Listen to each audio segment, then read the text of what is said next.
J'apprends aujourd'hui la plume pour exprimer ma profonde détresse face aux abus de pouvoir et aux séquelles psychologiques infligées par la DPJ qui émergent depuis des mois.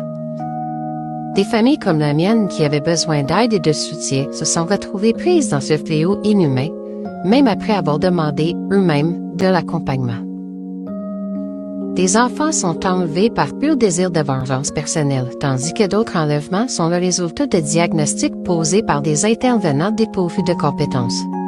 Comment pouvez-vous, M. Legault, accepter que vos concitoyens québécois servent de cobayes à des individus narcissiques assoiffés de pouvoir?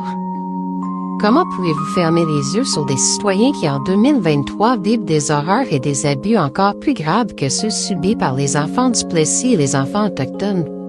Comment, M. Legault, pouvez-vous accepter que la CDPDJ et d'autres institutions contribuent à dissimuler ces injustices?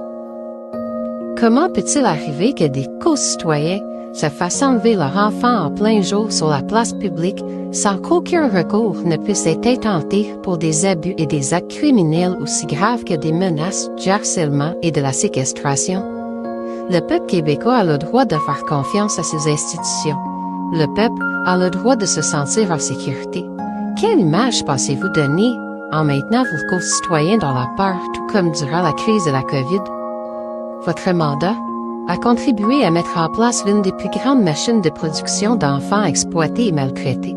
Une institution telle que la DPJ ne peut être gérée par des personnes dépourvues des compétences nécessaires et infliger de troubles aussi profonds que la complexité de Dieu.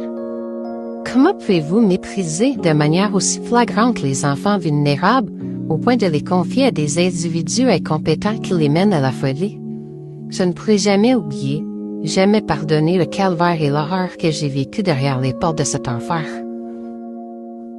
Aucun être humain digne de ce nom ne mérite d'être pendu sur la place publique sans un procès juste et équitable.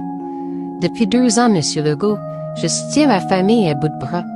Une famille que vous avez anéantie, une famille que j'ai dû récupérer parmi des monstres que vous ne pouvez même pas imaginer dans vos pires cauchemars. Aujourd'hui, M. Legault, je vous demande que justice soit rendue aux familles que votre système a injustement condamnées. Merci.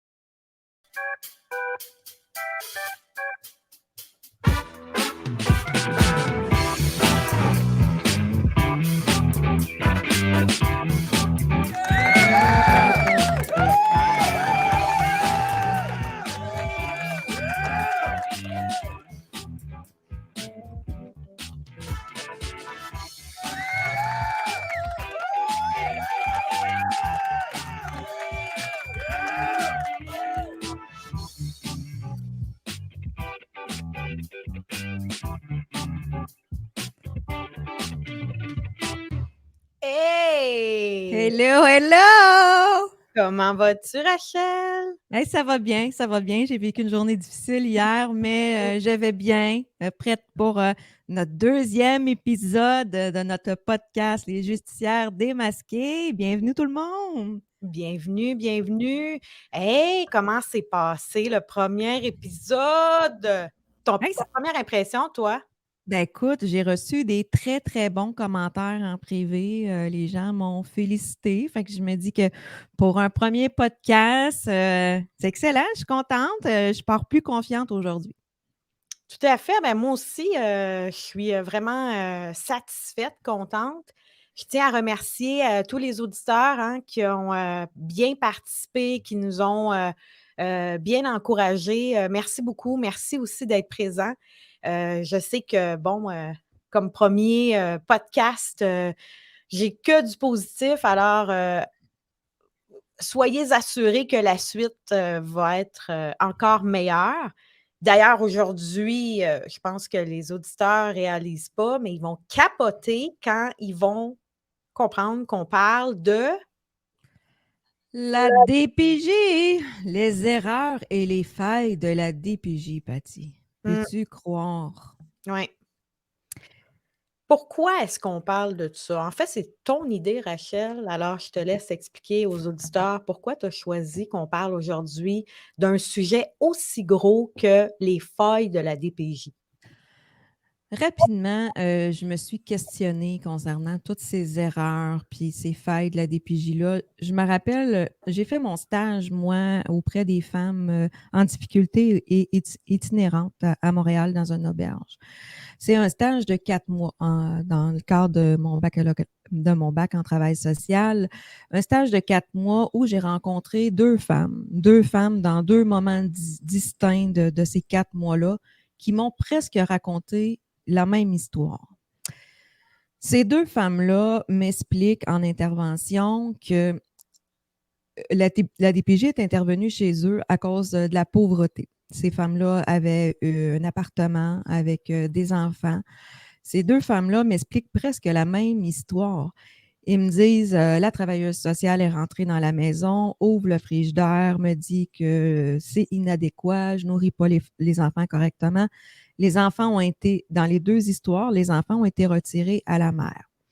Ces mères-là, c'est des mères qui vivaient de la sécurité sociale avec les allocations familiales.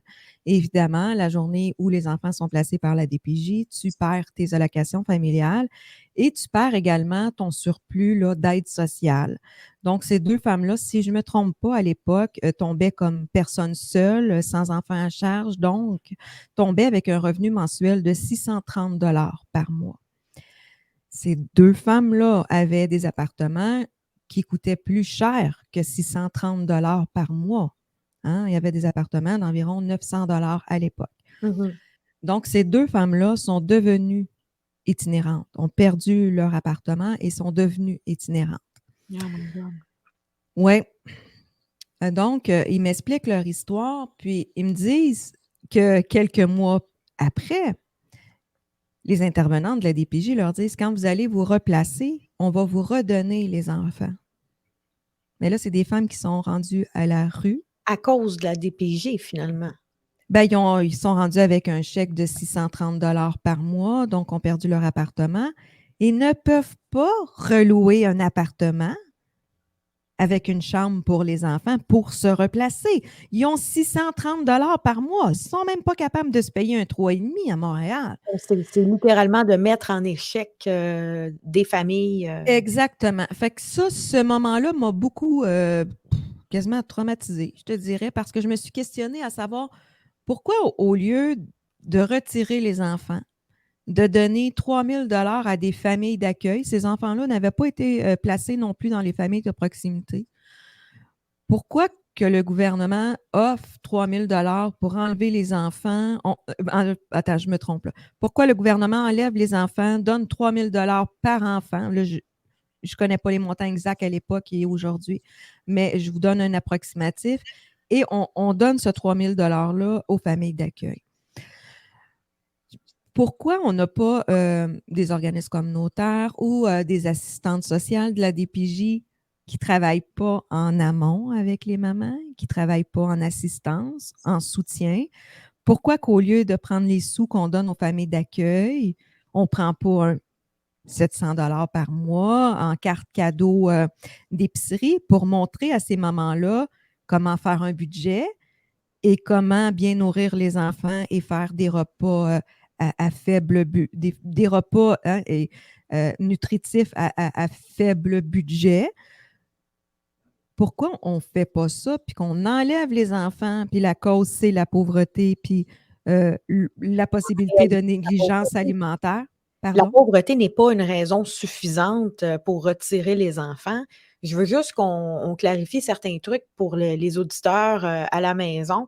On va éventuellement vous donner une portion éducation populaire. On va regarder des définitions, mais peut-être tu pourras confirmer ou infirmer, Rachel.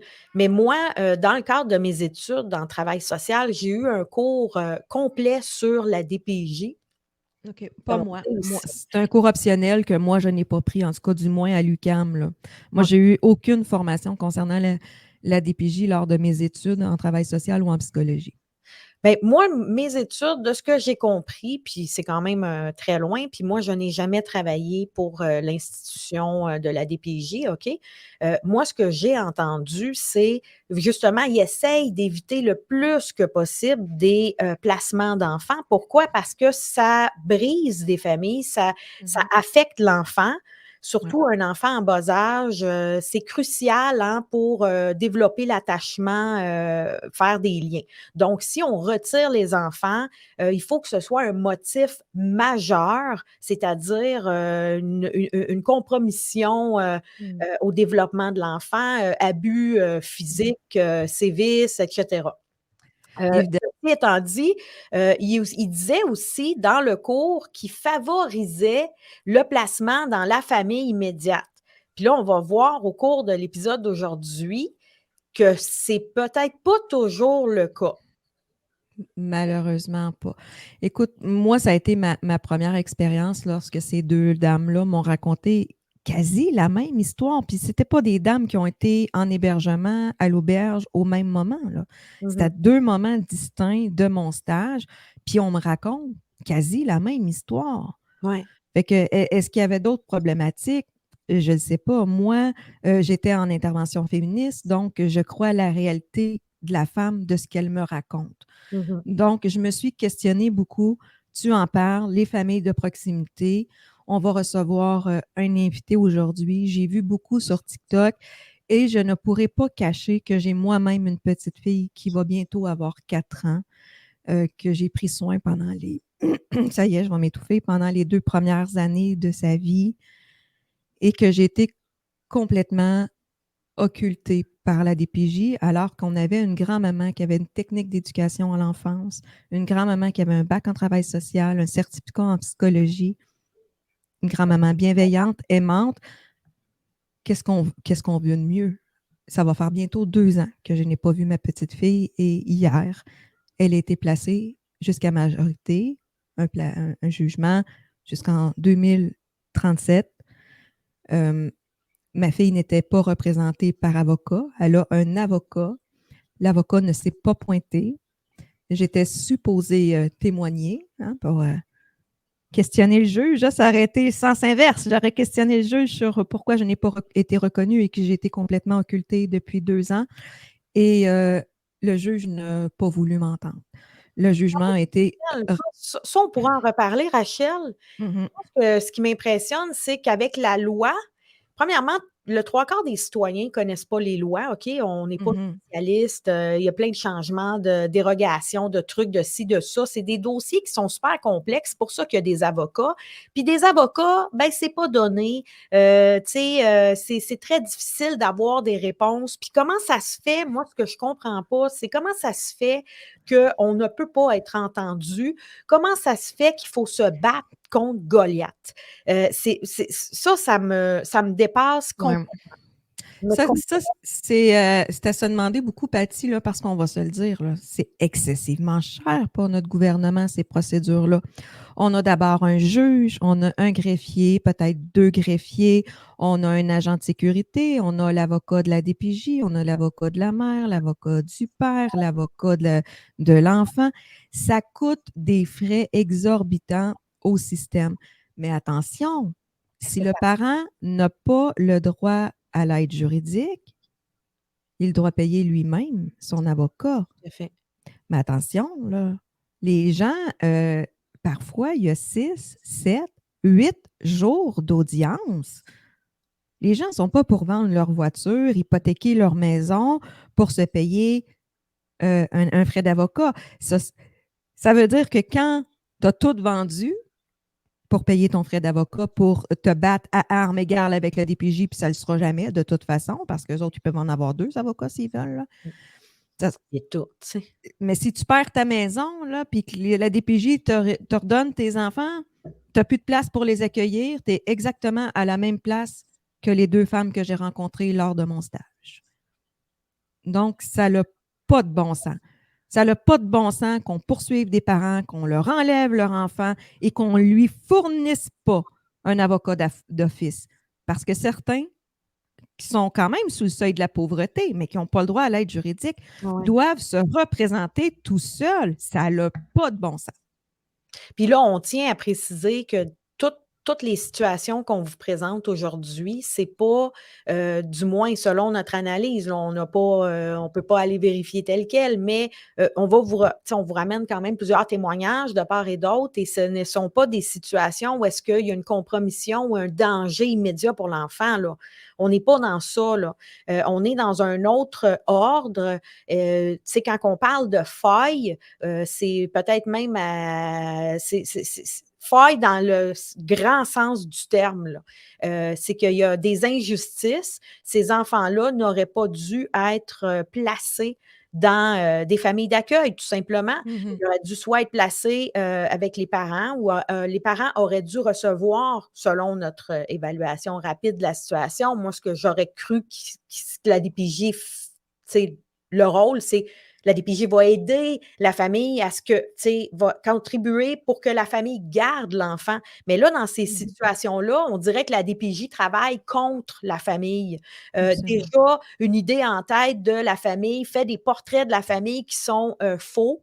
Et ben, c'est ça, on se retrouve aussi devant un système de justice qui, comme tu l'as nommé, le juge refuse de t'entendre, mais là, c'est comme à un certain moment donné, on ne le sait plus où aller, on ne le sait plus quoi faire.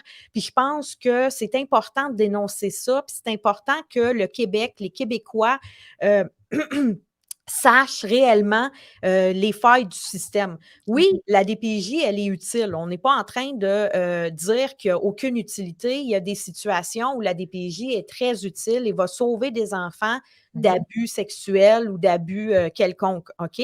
Ça, on peut s'entendre sur ça, mais il y en a des abus. Comme dans toute institution, il y a des pommes pourrites.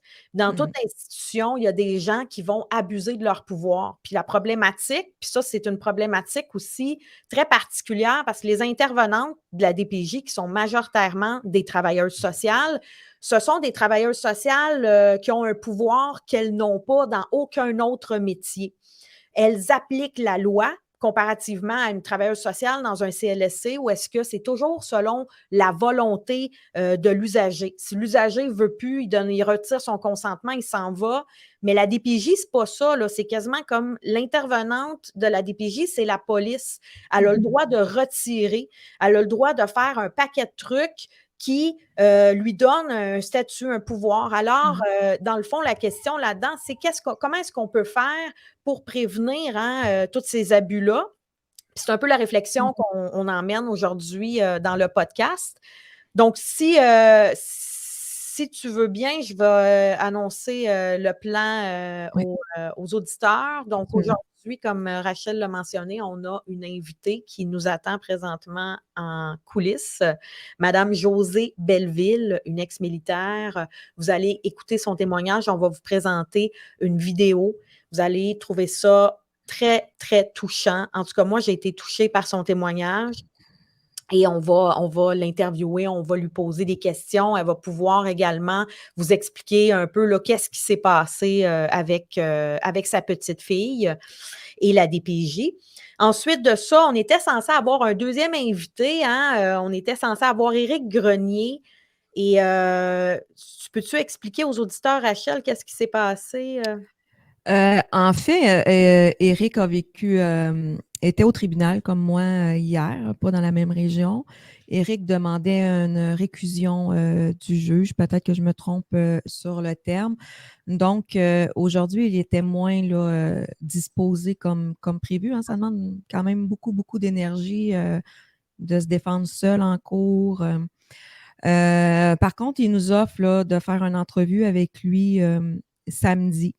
Donc, si cette entrevue-là, parce qu'Éric a beaucoup, beaucoup de choses à dire. Là. Éric, moi, je l'ai découvert sur TikTok, nouvellement sur TikTok, des situations des parents qui dénoncent la DPJ sur TikTok. Il y en a un puis un autre. Il y en a vraiment beaucoup. Évidemment, on ne connaît pas toutes les situations.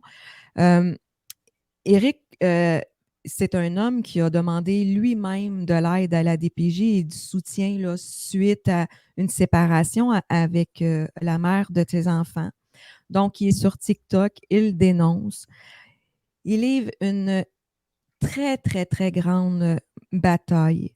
Éric a commencé à s'informer sur toutes les lois de la DPJ, a créé un site Internet violencefamiliale.com pour soutenir puis pour aider les autres parents pris dans l'engrenage de la DPJ. Donc, si c'est possible, on va rencontrer Éric, on va faire l'entrevue avec Éric samedi et on vous le diffusera en complément jeudi prochain à 19h. Donc, vous aurez un complément des justicières démasqués si l'entrevue avec Éric se fait comme prévu.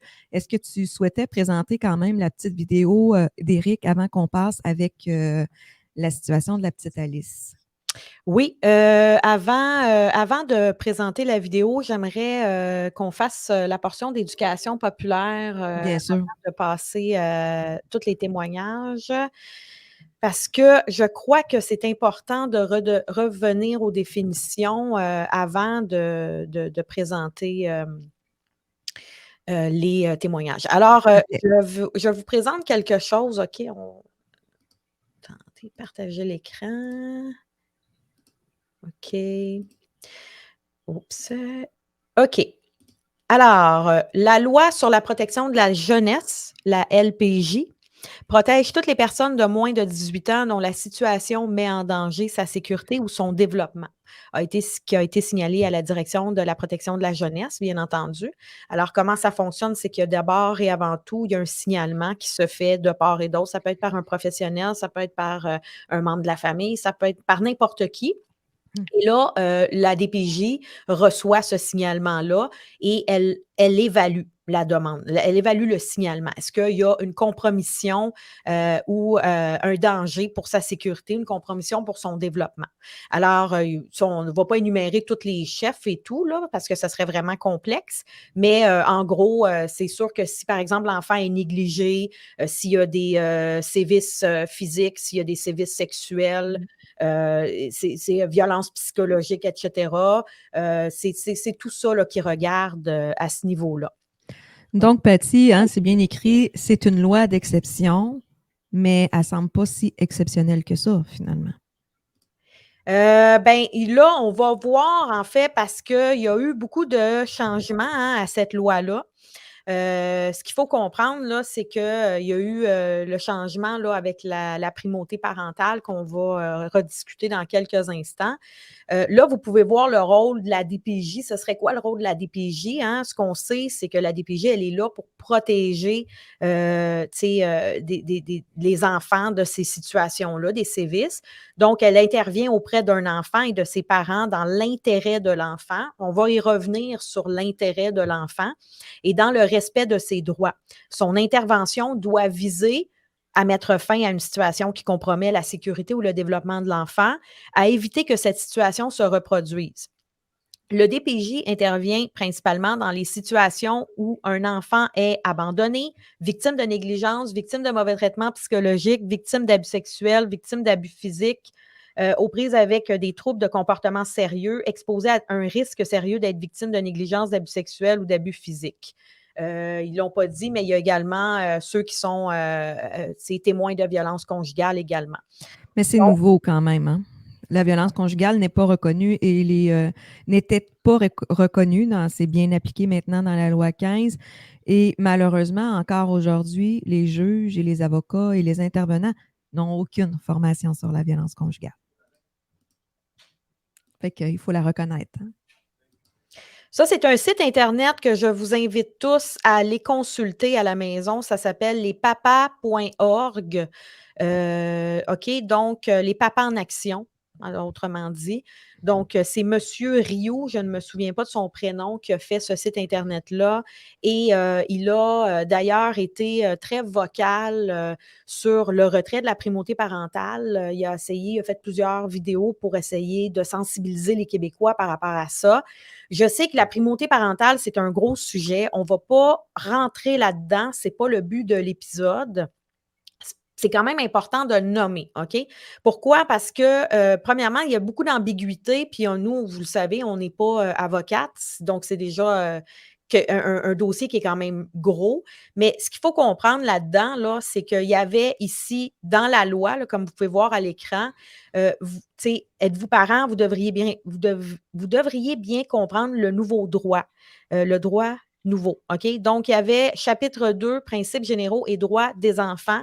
La responsabilité d'assumer le soin, l'entretien et l'éducation d'un enfant et d'en assurer la surveillance incombe en premier lieu à ses parents. Ça s'appelle la primauté parentale. Donc, le parent prime. Il prime surtout pour l'enfant. OK? Là, ils ont retiré cette loi-là. Ce que ça veut dire, c'est que ce n'est plus le parent qui prime. Je pense qu'à partir de ce moment-là, là, vous irez regarder. On voit ici, Régine Laurent, Lionel Carman, ce sont eux qui ont fait le projet de loi là, pour l'abolition de la primauté parentale. Donc, on peut le voir ici. C'est super bien expliqué. Vous pouvez vraiment là, feuilleter son site Internet et je vous invite à le faire parce que c'est ça, c'est très intéressant ce qu'il y a à dire. Alors, on peut passer à la vidéo de Éric Grenier, qu'on vous parlait juste avant que je fasse la portion d'éducation populaire. Puis après ça, Rachel va enchaîner avec l'histoire de la petite Alice. La DPJ, c'est quoi? Pourquoi je suis sur TikTok? Pourquoi j'ai décidé de dénoncer, faire tout ce que je fais? Pourquoi j'ai construit violence familiale? Ben, restez avec moi, puis je vais vous l'expliquer. En fait, la DPJ est arrivée dans ma vie parce que je l'ai appelée, dû à de la violence post-séparation, vraiment, qui dépassait tout l'entendement. Il y avait beaucoup de problèmes entre la mère et les enfants, donc, comme un épais, j'ai appelé la DPJ pour leur demander de l'aide, chose que vous ne devriez jamais faire parce que la DPJ aide pas. Ensuite, ça a été l'enfer pendant des mois. La DPJ voulait absolument rien savoir de collaborer ou de faire du travail, de nous aider, en fait. Puis à un moment donné, il était rendu tellement tanné que je leur demande de l'aide que le 14 octobre, suite à une fausse évaluation psychologique qui était construite de toutes pièces avec des accusations criminelles dont j'ai été acquitté. Ouais, ils sont spéciales comme ça. On m'a enlevé mes enfants sur des mesures d'urgence en prétendant que j'étais pour les tuer. Ouais. Après ça, mes enfants, ils sont allés à l'école.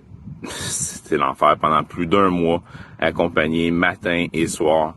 On interdit les enfants de faire des activités parascolaires parce qu'ils leur disaient que je serais peut-être dangereux, que je pourrais leur faire mal.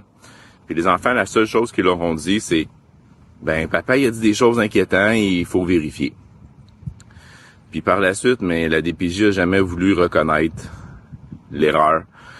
L'enlèvement illégal, en fait, de mes enfants sur une mesure illégale avec des mensonges tout le long.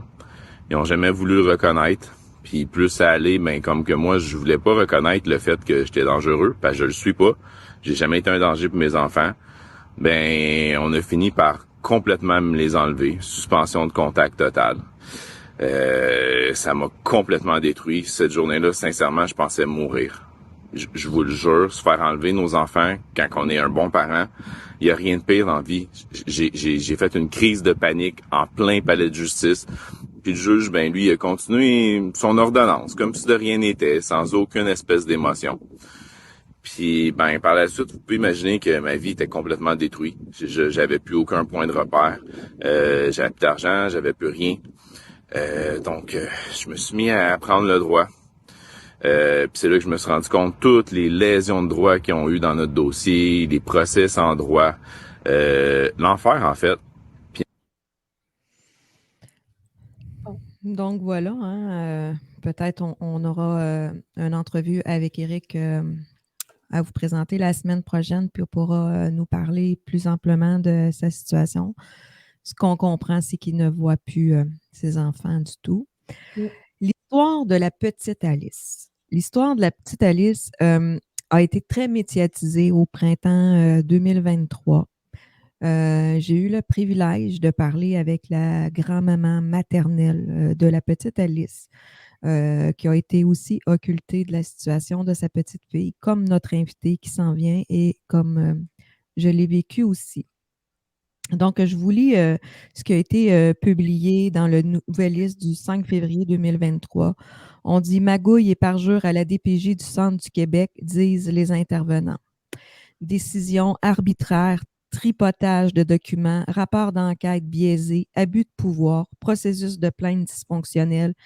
Des intervenants futigent les façons de faire de la DPJ. Ici, là, à l'écran, on voit les paroles, les propos de Caroline Lefebvre. Caroline Lefebvre est une éducatrice spécialisée qui travaille dans un organisme communautaire et son travail est d'effectuer les supervisions pour les visites supervisées. Elle dit ici, la DPJ aime bien quand les familles paraissent mal. Quand les rapports sont trop beaux, ils ne les fournissent pas en cours. Troublée par ce qu'elle constate, l'éducatrice se tourne vers ses supérieurs pour dénoncer la situation. Ma boss m'a dit, si tu parles, on perd notre financement. Et cette même ressource, la directrice générale de la ressource psychosociale, Centre Pi de Drummondville, évoque même la falsification de documents. On parle de l'information qui disparaît, des phrases qui manquent, d'autres qui sont rajoutées. On parle d'un tripotage subtil aux dépens d'une clientèle peu habilitée à faire valoir ses droits. Et ce n'est pas la première fois que j'entends ça. Ah, mais c'est incroyable. Tu sais, nous, là, en tant qu'ex-DS, là, tu sais, moi, ça me premièrement, OK, oublions juste le fait qu'on fait affaire avec des familles. De rajouter des affaires, de falsifier des documents, hey, c'est une faute extrêmement grave. On a un ordre professionnel en arrière de nous qui surveille ce genre d'affaires-là. Fait que là, on est en train de parler là, qui falsifie dans l'objectif de retirer des enfants, de faire paraître des familles mal. Alors, il y a un enjeu financier là-dedans, là, si je comprends bien. Je ne connais pas la raison de qu'il y a des intervenantes qui utilisent, peut-être qu'Éric pourra nous en parler davantage. Je ne comprends pas pourquoi il y aurait de la malveillance ou de la mauvaise foi. Par contre, je te dis, Patty, c'est pas la première fois que j'entends ça, là. J'ai entendu des parents en détresse me dire son bip bip de rapport, c'est tout des mensonges, c'est pas ça qui est arrivé, puis elle tourne ça à sa façon. Ce n'est pas la première fois. Donc, la petite Alice, il y a eu aussi une publication dans le journal Le Soleil du 13 juin 2023, comme quoi le placement en famille d'accueil aurait pu être évité. Dans cette situation-là, on a une grand-maman aimante et bienveillante qui était disponible pour prendre soin de la petite Alice. La grand-maman a été complètement occultée. Un autre truc qui m'interroge, c'est que cette grand-maman-là vit dans un duplex et sa fille vit dans l'appartement en dessous. Donc, on avait aussi un filet de sécurité là, avec une grand-maman maternelle qui vivait en haut de chez sa fille. Donc, l'enfant a été confié à une famille d'accueil et puis la grand-maman n'a pas eu ses droits, là, puis elle était disponible pour prendre soin de l'enfant. Et cette grand-maman-là aussi, là, elle livre une énorme bataille. Elle m'a montré sa table de cuisine. Il y a des documents et des documents, Patty, des rapports. Ça, on va se le dire, là, les gens, les citoyens qui sont en prise avec la DPJ ne se battent pas à armes égales. Non seulement ils ne se battent pas à armes égales, ça va toujours être le témoignage de l'intervenante sociale qui prime. Qui le juge va croire? L'intervenante sociale ou le parent? Donc, écoute, je vais te lire quelques trucs là, qui a paru dans le Soleil du 13 juin. En fait, c'est la Commission des droits de la personne et des droits de la jeunesse qui a accordé une entrevue au Soleil. Ça dit, la Commission des droits de la personne et des droits de la jeunesse estime de son côté que l'intervention dans la DPJ est entachée d'irrégularités préoccupantes, d'informations erronées ou incomplètes, omission, subjectivité. Les preuves soumises au tribunal étaient partielles et orientées. Le rapport soumis au juge ne fait aucune mention des observations de d'autres professionnels dans le dossier qui sont intervenus. Donc, tu sais, la Commission des droits va aussi déplorer que la DPJ a failli à favoriser l'implication des parents et à l'exercice de leurs responsabilités parentales en contradiction avec la loi sur la protection de la jeunesse. Moi, il y a quelque chose qui est écrit d'ailleurs dans Le Soleil, dans cet article-là, que la grand-maman Alice m'a raconté quand je lui ai parlé. Sa fille a des visites supervisées avec son bébé, son poupon. C'est un poupon qui a été enlevé. Et lorsque le bébé arrive en visite supervisée, le bébé il pleure, puis il pleure, puis il pleure. Puis là, la maman, elle le berce, elle l'enveloppe dans une petite couverture, elle essaye d'y donner un biberon. À noter que la travailleuse sociale avait nommé que la couche avait été changée, que l'enfant était propre. Donc, après un bon laps de temps, peut-être 30 minutes, 40 minutes, l'enfant n'est pas calmable. La maman a fait tout son pouvoir pour consoler son bébé. Finalement, décide de regarder la couche et constate que la petite Alice, elle a les fesses rouges, les traits très, très, très irrités. La maman, elle constate que son bébé, il pleure parce qu'elle a mal aux fesses. Et maman, là, elle tentait de consoler le petit bébé en lui tapotant, là, sa couche. Tu sais, quand tu consoles un petit bébé, tu tapotes. Ben oui. Et l'intervenante de lui répondre, oui, la famille d'accueil nous a avisés, mais moi, je voulais voir si tu étais capable de détecter pourquoi elle pleurait. Et a laissé l'enfant dans sa douleur, comme ça. Mais Il c'est n'a toujours selon le meilleur intérêt de l'enfant, hein? Meilleur intérêt de l'enfant, ouais. On en Ça reparlera n'a pas de bon sens. Là, on n'a pas personne ici qui va me faire croire que cette intervenante-là est qualifiée et qu'elle était bienveillante dans l'intérêt de l'enfant. Non, non. C'est pas vrai. C'est pas vrai. Donc, voilà pour l'histoire de la petite Alice. Donc, nous allons accueillir bientôt notre invitée. Oui, si tu veux bien faire la présentation, Avec Rachel. plaisir. Donc, on parle de Mme Josée Belleville, qui est une ex-militaire. Si je ne me trompe pas, on pourra vérifier avec elle, mais je pense qu'elle était caporal-chef, là. Donc, Josée, elle a perdu son emploi là, en lien avec le refus de la vaccination à la COVID-19. Elle a fait 13 ans de service pour notre pays. Merci, Josée. Elle a son propre TikTok. Elle dénonce aussi les erreurs et les failles de la DPJ. Elle déplore là, que comme grand-maman maternelle, elle n'a pas la garde de l'enfant qui a été retiré à la naissance. Elle a témoigné à la Commission d'enquête nationale citoyenne sur la gestion de la COVID. Et c'est dans son témoignage que j'ai appris qu'elle avait des difficultés avec la DPJ. On peut montrer son petit vidéo avant de l'accueillir. On va regarder une vidéo là, du temps que Josée était à l'enquête, pardon, c'est comment ça s'appelle? L'enquête nationale citoyenne sur la gestion de la COVID. Voilà. Vous allez voir, là, elle est dans un milieu très formel avec des drapeaux en arrière. Donc, vous allez voir ça.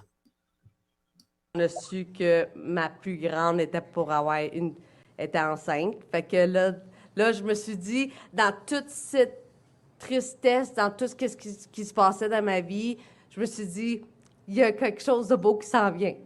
Excuse-moi. Fait que là, je me suis dit, ma mère est décédée, ma fille est enceinte. Tu sais, un esprit sort, un nouveau arrive. Là, le procédure, on arrive à Chicoutimi. On avait une maison à Chicoutimi. Fait que j'ai attendu que mes 2 enfants finissent l'école fini fin juin. On a redéménagé au Saguenay au mois de juillet, tout de suite après l'école. Puis, tu sais, tout était beau, là. Je continuais mes petits TikTok comme si rien n'était. Puis, je me suis dit, je vais être mémée. Puis, tu sais, j'avais hâte, excuse-moi. Puis là, au mois de décembre, ma fille accouche de sa fille. Fait que ma petite fille, elle vient au monde. Puis la DPJ sont venus, puis ils ont fait une alerte bébé, puis ils ont volé son bébé. Puis là, ils m'avaient confié le bébé. Ils ont dit, OK, Madame Belleville, on va vous laisser le bébé. Puis ça s'est jamais arrivé. Puis là, la raison qu'ils me laissent pas le petit bébé, c'est parce que à cause de mes TikTok, à cause de mes vues, de mes valeurs et tout, ils disent que je suis anti-gouvernement, je suis anti-organisation, puis je suis anti-vax. Fait que là, ils sont en train de prendre ça contre moi, puis ça fait 5 mois que j'ai pas vu ma petite fille à cause de tout ça. À cause, je me suis exprimée, j'ai jamais dit rien de méchant, mais j'ai toujours expliqué ma vie, puis là, il prend le fait que tout ça, il prend ça en vigueur envers moi, mon mari, ma fille, mes 2 enfants. Fait que on n'a pas eu droit à ma petite fille.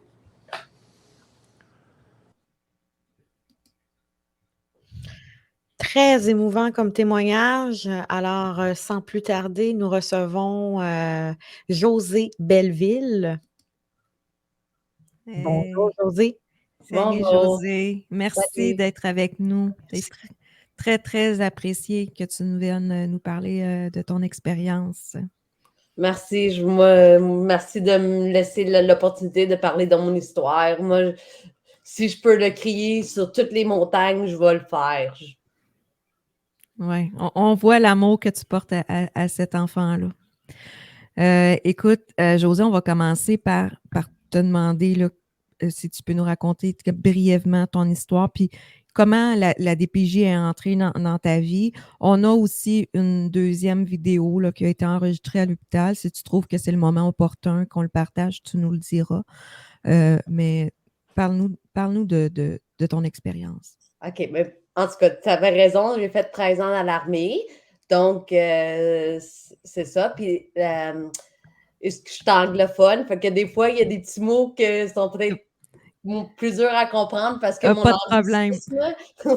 Mais c'est ça. Fait que dans le fond, quand la DPJ est rentrée dans ma vie, ça fait plusieurs années. C'est quand que ma fille Naomi était plus jeune. J'étais une mère monoparentale dans ce temps-là, puis un peu comme Eric il a mentionné, vers l'âge de 11 ans à Naomi, moi, j'ai vu qu'elle commençait à avoir des problèmes de comportement. Je commençais à fréquenter mon mari dans le temps, mon chum. Puis, elle n'aimait pas ça, puis tout ça. Fait que moi, j'ai été cognée à la porte pour dire, s'il vous plaît, aidez-moi. Et ma fille, c'est ma première. Je pense qu'elle n'agit pas normalement. OK? Comme Eric dit, c'est la pire affaire à faire. Ne demandez jamais de l'aide. Fait que ensuite, la DPJ est rentrée là. Ils ont dit OK, oui. Puis là, ils ont eu beaucoup de jugements parce que j'étais militaire, j'étais trop stricte, j'étais pas assez stricte. On avait une relation fusionnelle, blablabla. Fait que là, un moment donné, c'était... ils l'ont placée à l'interne dans les murs du centre jeunesse. Donc, elle faisait 24 heures sur 24 en institution. Est-ce qu'elle avait 11 ans à ce moment-là quand elle était en Elle avait institution? elle a commencé peut-être 12 ans, là. Fait qu'à OK. 12 ans, elle était placée vraiment là. Euh, là, un peu comme Eric, moi aussi, j'étais vraiment une maman qui voulait de l'aide. Fait que là, j'étais comme, donner de l'aide. Des fois, j'arrivais, puis j'étais comme, ah, regarde, j'ai trouvé ça, pouvez-vous y donner des specs? Parce que dans ce temps-là, c'était beaucoup des specs qu'il fallait faire pour réfléchir, pour tout ça. Puis, tu sais, elle revenait toujours à la maison les fins de semaine et tout. Puis, un moment donné, dans tout le processus, dans tout ça, il est arrivé un événement avec ma fille dans les centres, puis elle s'est faite, elle a eu une agression sexuelle. Elle n'allait plus à l'école, elle allait à l'école privée, puis on a su par la suite qu'elle faisait plus d'éducation dans les murs et tout. Il est arrivé quelque chose, plusieurs affaires, puis un moment donné, je me suis dit non, ça suffit. Puis j'ai dit à mon mari, parce que aussi, histoire vite, mon mari travaillait également pour la DPJ. Fait que c'est ça. Fait que mon mari travaillait à la même DPJ. Donc, tous les employés du Saguenay connaissent très bien mon mari. Mon mari aussi, il a fait 13 ans à la DPJ.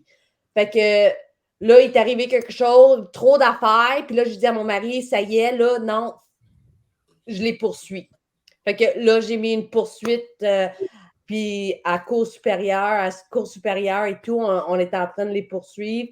Ça, tu sais, là, on va dire que Naomi était rendue à 15-16 ans, elle est revenue à la maison, et de suite. J'ai eu mes 2 autres enfants, parce que j'ai eu 2 autres enfants par la suite. J'ai eu Skyler et Brooklyn par la suite. Tu sais, Naomi, dans tout ça, elle revenait toujours les fins de semaine à la maison. Tu sais, ça n'a jamais été moi. Tu sais, ça n'a jamais été de la négligence envers moi. Là. J'ai jamais été comme reconnue pour être comme méchante. Là, tu sais, genre, c'était ça. Fait que là, fast forward, Naomi, elle revient. Là, on a déménagé à Nouvelle-Écosse. Naomi est venue avec nous. Tu sais, on est parti du Québec. Puis là, à 18 ans, Naomi a dit « Ah, je m'ennuie de Saguenay, je veux revenir ici. » Fait que là, elle est revenue ici. J'habitais en Ontario. Elle s'ennuyait de ses amis et tout, mais là, elle était adulte. Fait que là, j'ai dit, fais ta vie, tu sais, ma petite, qu'est-ce que tu veux que je te fasse? Fait que, en tout cas, là, dans l'armée, il y a eu le vaccin. J'ai décidé de ne pas le prendre. Tout allait bien. Tu sais, la DPJ n'était plus dans notre vie, là. Tu sais, j'en est arrivé ça, mais oui, on les poursuivait, mais la DPJ n'était plus dans notre vie. Puis, quand je suis revenue de l'armée au mois de juillet, je me suis rendu compte que ma fille était dans une relation toxique un peu avec le père de l'enfant. Puis nous, on a une belle grosse maison, puis un peu comme la grand-mère d'Alice. J'ai dit, en étant une bonne mère, j'ai dit à mon conjoint, on va installer Naomi dans l'appartement. On avait un 3,5 dans le sous-sol, puisqu'on a comme un bigénération. Je dis, on va installer Naomi dans le sous-sol, elle va se préparer avec la petite, on va être là. Moi, je ne travaille plus, fait que je vais toujours être là, on va avoir un bon filet de sécurité. Parce que on dirait que je savais que, on dirait que je savais parce que toutes ses amies qui étaient au centre jeunesse, tous leurs enfants sont partis en famille d'accueil. Fait que là, je me suis dit à André, je dis, on va préparer le coup pour que, justement, si jamais il essaie de faire la même chose à Naomi, nous autres, on est là pour elle. Tu sais, genre, un moment. Excuse-moi de t'interrompre, Josée. Tu dis que toutes les amies de ta fille qui étaient en centre jeunesse se sont toutes faites retirer leur enfant. Oui. Mais sous quel motif de compromission? Je ne comprends pas. Passer au centre jeunesse, ça t'hypothèque pour ta vie future?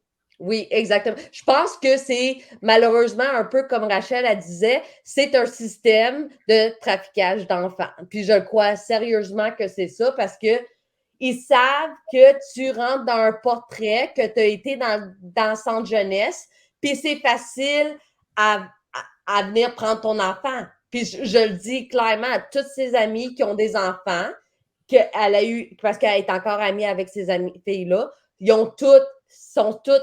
leurs enfants sont tous pris par la DPJ.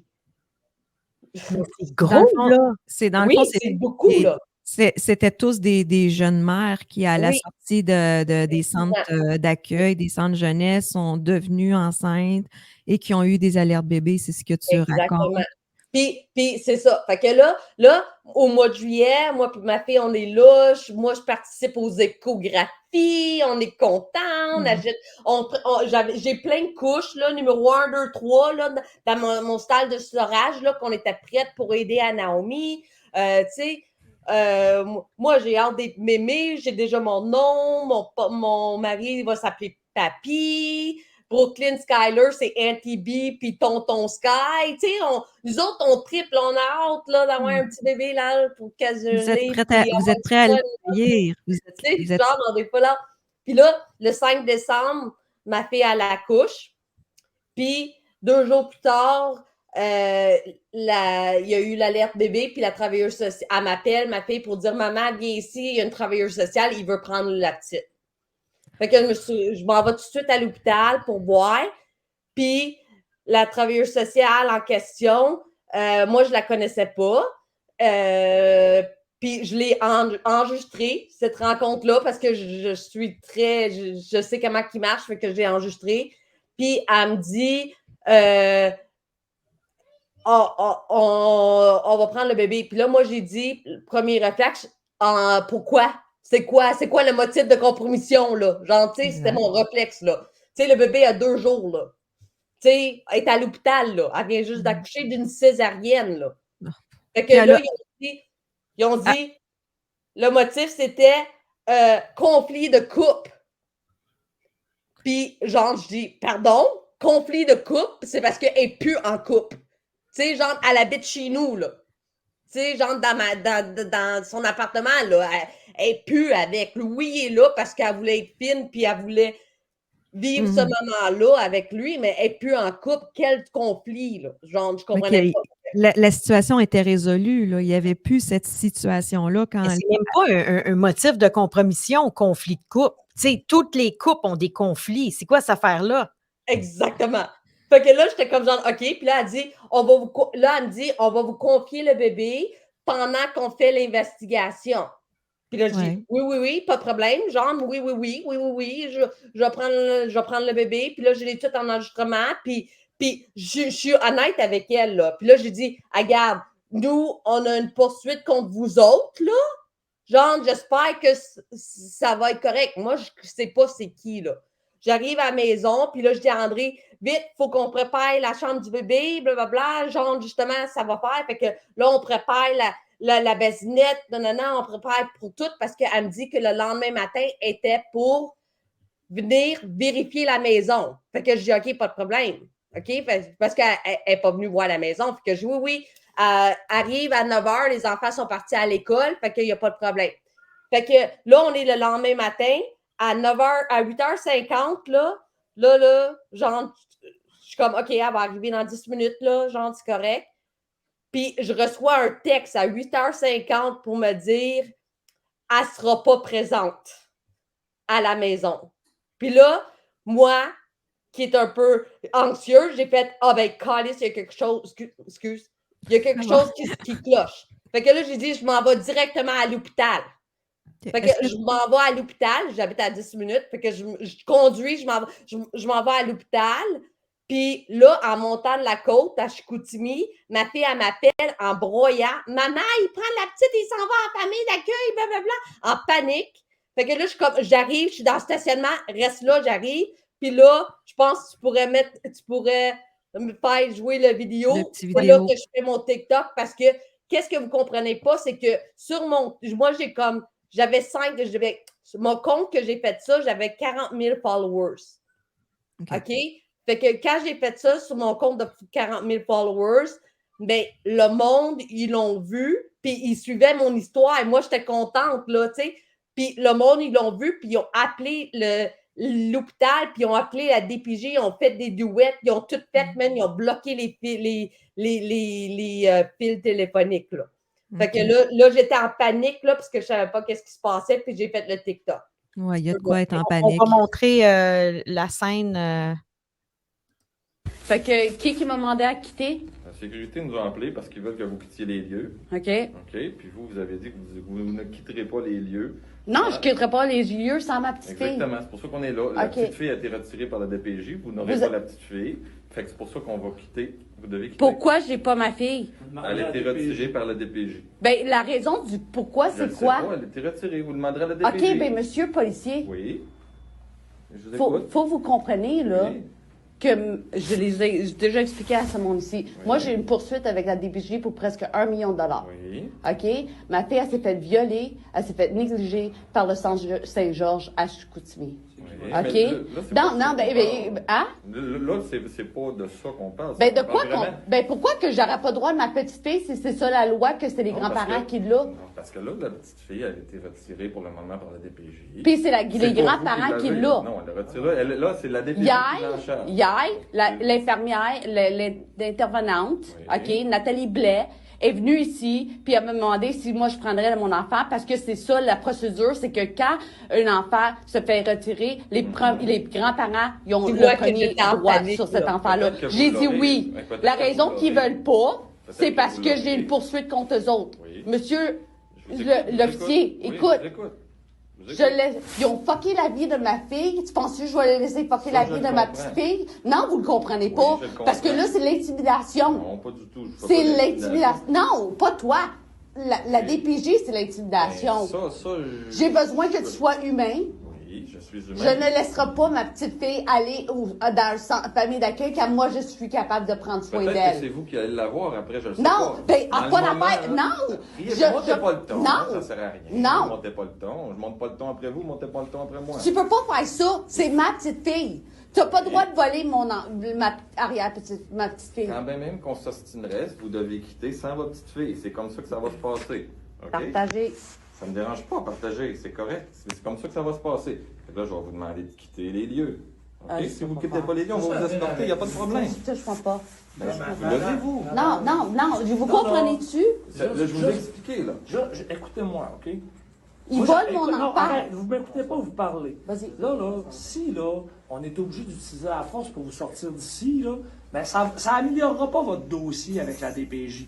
Là, il faut que vous travailliez le dossier avec la DPJ. Non, avant j'ai d'avoir fini la accès à votre- DPJ. Ils n'ont pas, ils ont aucun rien Ben, fait. là, on Touche-moi va pas, dans je la sors. Touche-moi On pas. sort, pas de part, on va Touche-moi dans pas. Touche-moi pas. À partager, go, c'est fucking l'intimidation. Ils volent ma petite fille. Ouais, Voici. c'est dans la DPJ, Regarde, regarde. Go. Système de marde, voilà. C'est quand Ouais. même assez incroyable. Puis, tu sais, on est dans un système où est-ce que eux, les policiers, font juste répondre. Ils se questionnent pas parce que les policiers, dans leur corps de travail, hein, c'est pas leur rôle de se questionner. Le rôle, c'est à la DPJ. Puis, tu sais, dans la situation, ils ont un pouvoir, la DPJ, c'est incroyable. Moi, ce qui m'impressionne, en fait, de ton histoire, Josée, c'est il n'y a aucun motif de compromission. Ils n'ont pas le droit d'enlever un enfant sans motif de compromission. Là, c'est comme, c'est quoi? Ah, il y a une chicane. Hein, écoute, tous les parents dans le monde ont des chicanes. Ce n'est pas un motif de compromission.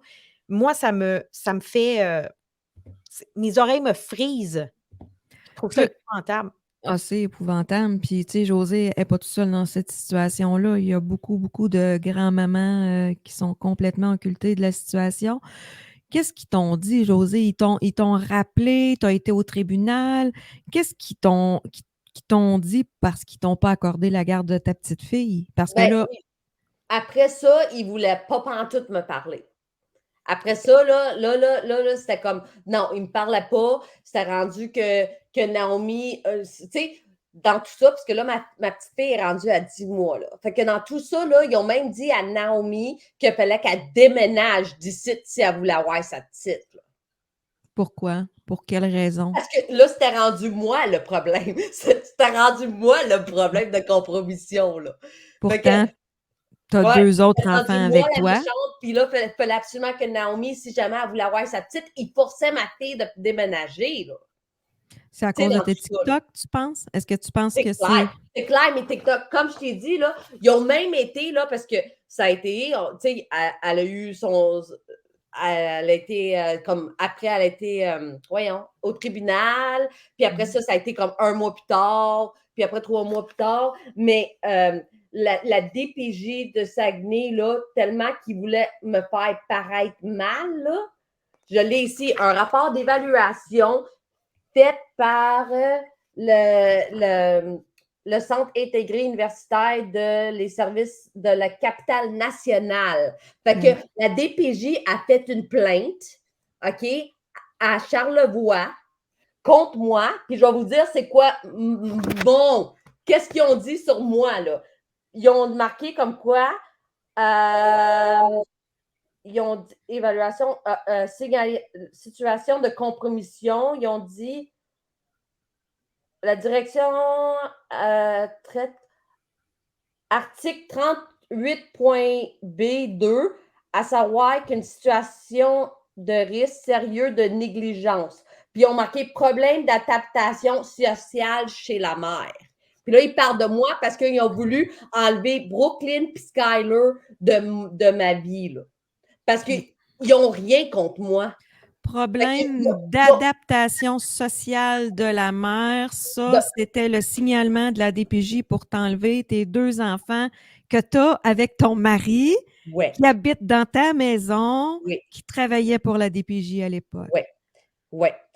Puis là-dedans, là, tu vois là, qu'ils ont marqué, fait qu'ils ont fait ça, un risque sérieux de négligence de ma part, puis après, ils ont marqué, ils ont retenu un autre signalement pour le même motif. Adaptation sociale. Ouais. J'en tombe en bas de ma chaise, Josée. Ils ont marqué là-dedans, là, ils ont marqué que j'avais fait 17 TikTok contre la DPJ. OK? Ah ben là, c'est la liberté d'expression, ça. Ils mettaient ça comme risque de négligence. Attention, Josée, parce que c'est hyper confidentiel là, pour pas que tu aies des problèmes de ils ont marqué ça. Fait que là, quand que la DPJ de Charlevoix sont venus cogner à ma porte, genre, j'ai fait comme hein? Qu'est-ce que tu fais ici? Tu sais? Ils ont été rencontrer mes enfants à l'école puis tout ça. Puis finalement, le rapport d'évaluation, il est marqué comme quoi la maison était extrêmement propre. On vit par-dessus la moyenne de. Tu sais, on n'a pas de problème d'argent. La maison est super grande. Ils ont vu que le lit à Kelly était prêt.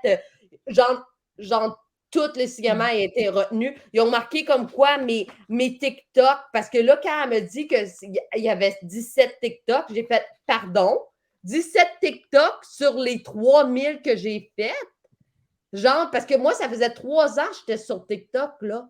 Moi, tu sais, moi, j'ai parlé de toute ma vie quand j'ai commencé le processus d'alarmer. Tu sais, je fais plein de TikTok. Je parle pas juste de la DPJ. Je parle de comment que j'étais contente quand j'ai eu la nouvelle que ma fille est enceinte, que ma mère est décédée. Non. Tu sais, moi, je parle de tout sur TikTok. Josée... Fait que là, j'ai dit à l'intervenante, je dis 17 sur TikTok sur mes 3000.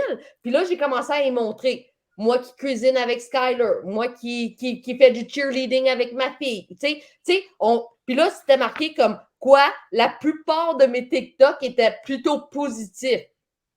Puis que les TikTok, il n'y avait aucun rapport. Je dis pas de nom, je dis pas rien. Je parle de mes émotions, puis que j'avais le droit de continuer à faire mes TikTok, puis ça n'avait aucun rapport. Puis la plupart de mes TikTok, quand je parle à DPJ, mes enfants ne sont pas avec moi.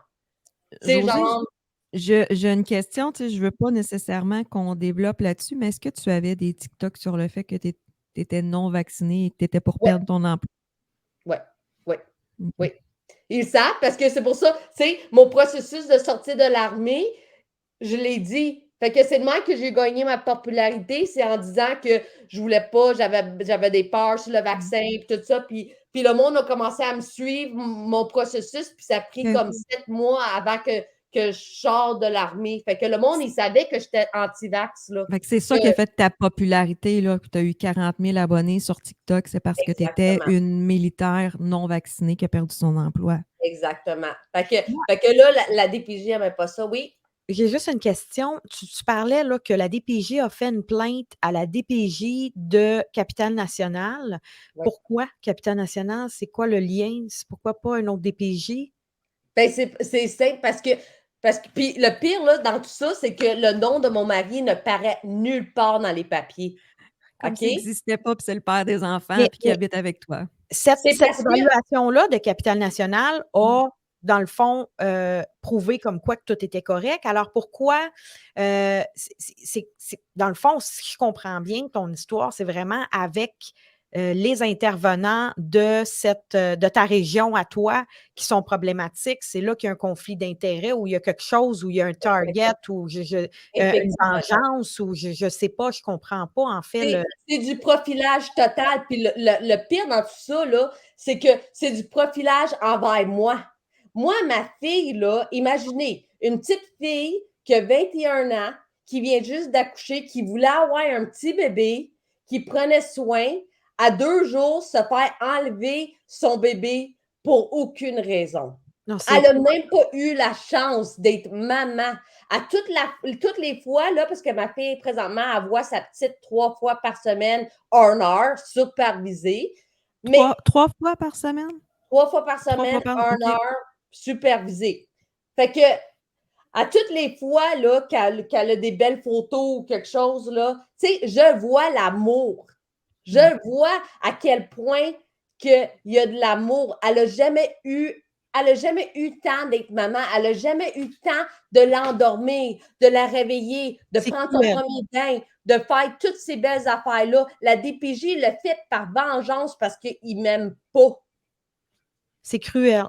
C'est Oui. cruel, puis c'est aucunement, c'est épouvantable à plusieurs niveaux, mais aussi au niveau éthique. Moi, c'est ça qui me questionne parce que, tu sais, bon, nous, on est 2 ex-travailleuses sociales.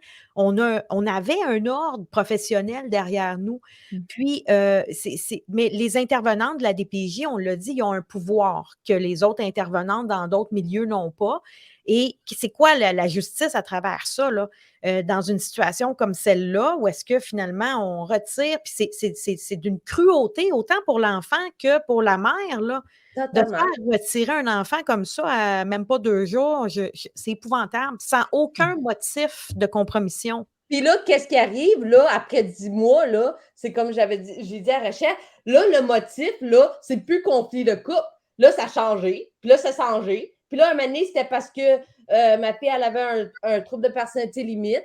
Là, j'ai été voir Doc Mayou. Doc Mayou, il a confirmé comme quoi ma fille, elle n'était pas TPL. Là, il n'aime pas que Doc Mayou dit qu'elle n'a plus de problème. Tu sais, je veux dire, toutes les affaires que je trouve, genre, c'est pas assez bon, c'est pas bon. Là, c'est rendu, parce qu'elle fume du pot. Mais excuse-moi, là, mais si ma fille est encore saine, puis est gentille, puis elle n'a pas fait quelque chose, puis elle fume du pot pour essayer de coper qu'est-ce qu'elle a pu, sa fille, là, ils vont dire qu'elle est toxicomanie. Est-ce qu'elle fumait, Josée, est-ce qu'elle fumait du cannabis quand elle était enceinte? Oui, mais minime, là. Tu sais, genre, OK. je pense qu'elle fumait une fois, genre, elle fumait comme une puff, là, genre, par semaine, là. C'était pas OK. comme à Moi, en tous tout cas, les c'était jours. pas un motif de compromission, Non, mais là, non, aujourd'hui, non. qu'elle doit être excessivement souffrante Non. là, d'avoir perdu son bébé, elle se médicamente elle-même par la consommation de cannabis, là. Là, oui. Puis, tu sais, je veux dire, à quelque part, moi, je le dis tout le temps à ma fille, bravo. Tu sais, genre, je suis quand même fière que tu es là à commencer l'école. Elle a fait ci, tu sais, elle va à tous ses rendez-vous. Elle fait tout ce qu'ils veulent. Puis, on va le dire aussi, elle est non vaccinée. OK. Ouais. Puis, tu Alors, sais, il y aurait une situation très claire, non dite, où est-ce que finalement les gens ou les femmes qui sont non vaccinées ont des problèmes avec les institutions comme la DPJ. Mais la DPJ, est-ce qu'elle le nomme dans ses écrits? Oui, là, il essaie de dire, tu vas suivre la chose vaccinale. Puis moi, je suis comme, non, tu sais, exactement.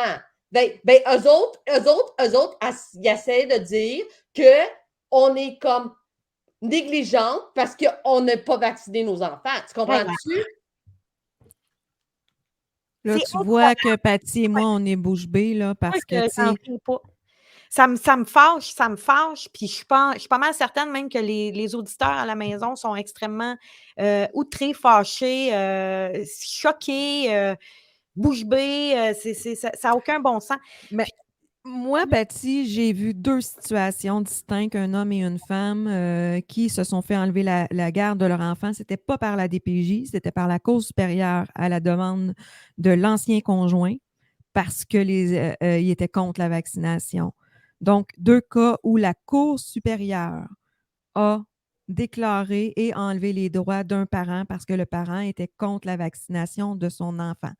Un papa qui a même fait la grève de la faim, qui a complètement perdu les droits sur son garçon, et une maman qui a complètement perdu les droits de ses 2 enfants parce qu'elle ne voulait pas les faire vacciner. Ses enfants ont été vaccinés contre son gré à elle avec le père. La situation, de ce que j'ai compris, s'est réglée dernièrement, mais elle n'a plus le droit de se présenter sur les réseaux sociaux comme une criminelle où on donne des conditions de dire, ben, si tu veux revoir tes enfants, tu n'as plus le droit d'aller sur les réseaux sociaux pour dire la vérité.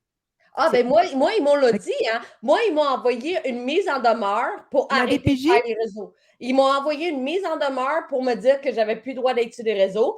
Puis, à 6 mois, quand j'ai finalement eu droit d'avoir des visites avec Kaylee, parce qu'on était à court, ben moi, j'ai toujours pu. Moi, tu sais, j'ai pu témoigner pour dire au juge que je voulais être une personne significative. Puis le juge il avait dit oui, effectivement, Mme Belleville, c'est une personne significative. Elle habite avec sa fille. Fait que là, ils m'ont commencé à me donner 1 heure par semaine avec des visites avec ma fille. Fait que je prenais le 1 heure de ma fille. OK? Puis, ils m'ont fait signer un contrat de supervision qui disait que je ne mettrais pas des photos sur TikTok. OK. Bon. Mais là, ça, tu m'en avais pas parlé, là, puis je te le dis, là, mon ventre est beau, il part en dedans. Là. Ouais. Tu as Ben, j'ai continué. reçu une mise en demeure, dis-moi, de la directrice de la protection de la jeunesse? Oui. La directrice de la protection de la jeunesse t'a mise en demeure de ne plus faire de TikTok? Oui. Ça, c'était au mois de janvier. Elle m'a mis en mise en demeure. Écoute, je me retiens. Je retiens mes cris, je Ça retiens mes permet larmes. ils ont tellement du culot, hein? Tu sais, je veux juste faire un petit clin d'œil rapide. Je Là, suis vraiment très, très au, fâchée. au truc de Russell Brand, là, qu'on avait déjà parlé, là, qui disait, par exemple, que le gouvernement de l'Angleterre demandait à Rumble de censurer Russell Brand. Mais là, on a la DPJ qui va demander à des parents, des grands-parents qui sont impliqués de se censurer. Mais quel droit ils ont, ces gens-là, d'envoyer des mises en demeure pour demander aux gens de se la fermer? Qui ils sont? Mais moi, là, j'ai été très vocale sur le dossier de la primauté parentale. J'étais contre le retrait de la primauté parentale parce que je trouve que déjà, on en avait des cas, là, si on pouvait les répertorier, les cas là, d'abus de la TPJ. Là, on enlève la primauté parentale, puis on se retrouve avec ça. Mais ça, là, pour moi, là, qu'est-ce qui se passe avec ça, Josée? Là? Écoute, Est-ce moi, que tu es en cours en ce moment? Est-ce que. Ben là, on était en cours il y a 2 semaines. 2 semaines et comme quelques jours. Ça fait quasiment 3 semaines. Là. Demain, ça va faire 3 semaines qu'on était à court. On était à court. Moi et mon mari, on a témoigné. La cour a duré 2 jours. OK? Toute la journée du jeudi et le vendredi. Là. Ça a été long. Là. Moi, j'ai témoigné. Mon mari a témoigné. Ma fille a témoigné le lendemain matin. Tu sais, on a essayé de dire encore au juge, hey, réveillez-vous, là. Puis là, moi, j'ai dit, là, il y a plein de monde qui regarde de voir si vous allez, il y a encore une justice, là. Mhm. Puis là, j'ai essayé de, check bien ça, j'ai essayé de rentrer mon rapport, OK? Parce que mon rapport vient dire que la maison est propre, la maison est belle, on ne comprend pas pourquoi. Ça marque même mon témoignage du NCI, là, OK? La DPJ, elle a vu, elle a attendu pour voir mon témoignage, là, à Québec, OK? Genre, puis quand j'ai dit au juge, je veux vous donner mon rapport par la DPJ de Charlevoix, la DPJ de Chicoutimi a dit objection. Je ne veux pas que tu donnes ça. Parce que elle dit c'est confidentiel, ça c'est par rapport à vos enfants, c'est pas moi. Puis là, j'ai dit, ouais, mais c'est par rapport à mes habilités parentales avec mes Absolument. enfants. Elle Absolument, voulait Josée. pas que j'y donne le rapport. Hein, Fait si que t'es si, apte, là, il y a quelque chose qui se passe, il y a quelque chose qui se passe, là. C'est un autre DPJ qui dit comme quoi la petite, elle devrait être chez nous. Doc Mayou dit que la petite, elle devrait être chez nous. Fait que si le juge n'est pas capable de voir qu'on est là, puis on est des bons parents, un moment donné, il n'y a plus de justice. Là. On est rendu là. Ouais, malheureusement, là, la DPJ déteste Pierre Mailloux parce que Pierre Mailloux, ça fait 40 ans. Ça fait 40 ans qu'il reçoit des gens, qu'il reçoit des mères qui n'avaient aucun problème de santé mentale, qui se sont fait enlever leur enfant puis qui se sont retrouvés avec une méchante dépression majeure parce que se faire enlever son enfant, c'est la plus grande douleur, je pense, qui existe pour un bon parent. Ça fait 40 ans que Doc Mayou dénonce les cas qu'il voit dans son bureau et qui demande le démantèlement de la DPJ. En tout cas, il faut que ça soit fait autrement. Tu es apte à prendre soin de tes enfants. Ils ont vu que tes enfants n'étaient pas négligés, qu'ils vivaient dans une maison sereine et que tu aurais pu prendre soin de ta petite fille. 100%. Et on n'a pas voulu que tu déposes le témoignage d'une autre institution de la DPJ, d'une autre région qui est en ta faveur. Je te le dis, là, Josée, moi, je suis encore en état de choc de la mise en demeure que tu viens de dire. Tu m'en avais pas parlé quand on s'est parlé. Il y a tellement d'affaires, là. Ouais, puis moi aussi, mon dossier, là, moi, je suis militaire, hein? Fait que j'ai un dossier gros de même. Puis un avocat, la même chose. J'avais un avocat. Là, j'ai payé comme 8 000 $ un moment donné. Paye. Puis là, t'es même pas sûr parce que t'es juste la grand-mère d'aller. Puis là, puis là, t'as pas de droit, puis t'as pas de ça. Fait que là, un moment donné, j'ai fait comme, faut que j'arrête, là, parce que moi non plus, je travaille pas, là. Tu sais, l'argent, je vais y aller tout seul, là, je suis capable, là. Fait que moi puis mon mari, on a essayé de le faire tout seul. Tu sais, on s'est dit, on a les preuves, à un moment donné, on se défend. Mais, tu sais, j'ai-tu besoin que quelqu'un me défende quand j'ai rien à cacher? Absolument. Hein? C'est-tu d'appauvrir les gens en plus, là, de Exactement. dire que même si tu n'as pas de salaire, si tu as des biens, tu n'as pas le droit à l'aide juridique. Non, j'ai pas le droit. C'est de manger nos économies, c'est de demander de réhypothéquer la maison pour être en mesure de se défendre avec un avocat. Tu viens de le dire, ça t'a coûté 8 000 $ juste pour le départ parce que maintenant, tu te représentes tout seul. C'est ça. Fait que là, tu es en attente du jugement ou tu as demandé au juge d'avoir la garde, ou ben, du moins que ta fille, elle aille la garde. Hein, quand même, vous habitez la même maison. Là. Ma fille, elle veut la garde. Comme logiquement, là, nous, on était juste le plan B. Ben oui. Logiquement, ma fille, elle devrait avoir sa fille. Il n'y a aucune raison que ma fille, elle n'aille pas sa fille. Puis nous, on était comme le plan B, là. Tu sais, fait que Naomi, elle demande d'avoir sa fille. Puis, elle ne s'objecte pas que si elle ne peut pas avoir sa fille, que sa mère, elle ait la petite, tu sais. Oh oui. Quand même, un méchant filet de sécurité, là. On a deux personnes dans... Deux personnes, tu sais. Dans la maison. Et une fille de 10 ans, là. Tu sais, c'est deux autres êtres, là. Tu sais, puis un mari, que je suis mariée depuis, genre, tu sais, 13 ans. Tu sais, je veux dire, j'ai une vie stable, tu sais, respectueuse. Je paye mes taxes. J'ai servi mon pays. Mon mari, c'est un ex-employé du centre jeunesse. Tu sais, je veux dire, on est des bonnes personnes, là. Josée. Il n'y a rien. Pas de dossier criminel, pas de ci, pas de ça, tu sais. Je voudrais, Josée, que tu me parles du chemin de ta petite fille depuis 10 mois. Hein? On sait que si le jour 1, ta fille aurait sorti de l'hôpital avec sa petite fille, elle serait avec elle. Si la DPJ t'avait donné la garde de ta petite fille, elle serait encore avec toi aujourd'hui. J'aimerais ça que tu me parles de son chemin à elle depuis 10 mois. Qu'est-ce qui s'est passé avec ta petite fille? Où elle était envoyée? Où elle est maintenant? Ben là, le premier mois, elle était en famille d'accueil, peut-être comme 1 mois et demi. À Noël, pendant Noël, la petite, qu'elle avait 3 semaines, a pogné le COVID. OK. OK? On a su qu'elle avait le COVID, puis on n'avait pas le droit d'aller la voir à l'hôpital. OK? Fait que là, moi, je pensais... À 3 semaines, ça veut dire elle avait 3 semaines, puis elle était pluguée, man, avec des affaires, puis il ne voulait pas laisser ma fille ou moi rentrer à l'hôpital pour voir cette petite fille-là, man. J'ai passé le pire Noël de ma vie, man. Je pensais qu'elle n'était pas mourir. OK? Fait que, puis là, La ils ont raison dit, qu'ils t'ont donnée, c'est la la DPJ, COVID. ils ont dit à Naomi, dis-les pas à ta mère. Fait que je l'ai pas mis sur fucking TikTok, là, parce qu'ils voulaient pas. Fait que ma fille a dit, maman, la petite est à l'hôpital, là, mais t'as pas le droit de la mettre sur TikTok. Fait que, tu sais, genre, c'est le même qui avait peur. Fait que la petite, là, moi, je pensais qu'on était pour la perdre, là. Fait que là, elle était là. Là, après ça, 1 mois et demi à peu près, ils ont changé de famille d'accueil parce que la famille d'accueil a eu un signalement. Fait que OK. là, j'étais comme, pardon, elle s'est fait changer de place. Est-ce que tu sais Puis c'est là, quoi hein? le motif de signalement pour la famille d'accueil? Négligence de quelque chose, mais je sais Négligence pas ou pourquoi, tu là, sais genre pas, c'est confidentiel? sexuel, je sais pas, il y avait d'autres Incroyable, là. enfants. C'est incroyable. Moi, là, excusez-moi, là, mais je suis comme quel système de pourriture, là! On Ouais. enlève un enfant des bras de sa mère qui serait apte à s'en occuper, qui est contente, qui a un filet de sécurité, qui a la grand-maman.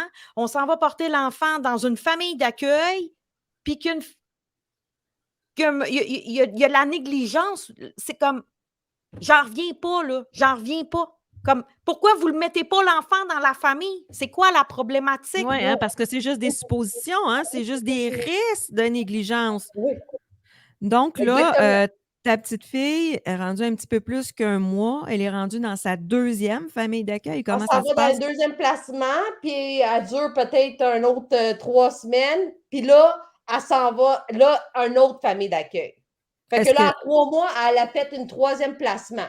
Fait que là, c'est ça. Là, depuis qu'elle a 3 mois, elle est dans la même famille d'accueil. Fait que là, ça fait comme 6 mois qu'elle est dans la même famille d'accueil. Mais 3 placements, là, en 3 mois, en 10 mois. ça n'a pas de bon sens? Puis toi, Josée, as-tu confiance? Est-ce que tu connais la famille d'accueil pour avoir un bon feeling qui On donne n'a des pas bons le soins? droit de savoir le nom de la famille d'accueil parce que moi, je suis jugée comme quoi je dois faire mal ou bien je dois publier leur nom sur TikTok. Fait que c'est full confidentiel. Je n'ai pas le droit de savoir c'est qui la famille d'accueil. Ta fille non plus? La fille non plus. Fait que là, vous avez un petit poupon qui est rendu dans une 3e famille et vous avez aucune idée qui sont ces gens-là, puis Je ne s'ils sais pas sont s'ils ont adéquats. d'autres enfants. Je ne sais pas s'ils ont d'autres enfants en famille d'accueil. Je ne sais pas s'ils ont des animaux. Je ne sais pas si la maison est belge. J'ai aucune idée, là. C'est la La seule maman. affaire que je sais, la seule affaire que je peux savoir, c'est que quand que Naomi a fait des rencontres avec la petite, c'est pas la famille d'accueil qui vient apporter la petite au centre jeunesse, c'est la travailleuse sociale qui va chercher la petite à famille d'accueil. Fait que ça veut-tu dire qu'elle a juste un char ou, tu sais, je sais pas. Non, là. non. Les familles d'accueil, ils ont des chauffeurs pour les visites Ah, c'est ça. supervisées. Fait que c'est Ouais. la travailleuse sociale qui va chercher la petite. Fait que, genre, je sais pas. J'ai Est-ce aucune idée. qu'ils vous font un suivi sur est-ce qu'elle fait ses nuits, elle a commencé à manger, elle a commencé, tu sais, est-ce qu'ils vous font des suivis Et ou Naomi, Naomi, elle y demande toujours comment elle va, tu sais, blablabla, qu'est-ce qui se passe. Puis, tu sais, il en donne, mais tu sais, je veux dire, la travailleuse sociale, elle sait juste qu'est-ce que la famille d'accueil dit, là, tu sais. Je veux dire, il y a eu une situation que Naomi, parce que là, à 10 mois, la petite, elle commence à vouloir se mettre debout, tu sais, là. Elle commence à vouloir se mettre debout. Naomi a demandé, parce qu'elle a vu moi avec son frère et sa soeur, toujours acheter une belle paire de bottines, tu sais, raides, là. Oui, pour les chevilles, oui.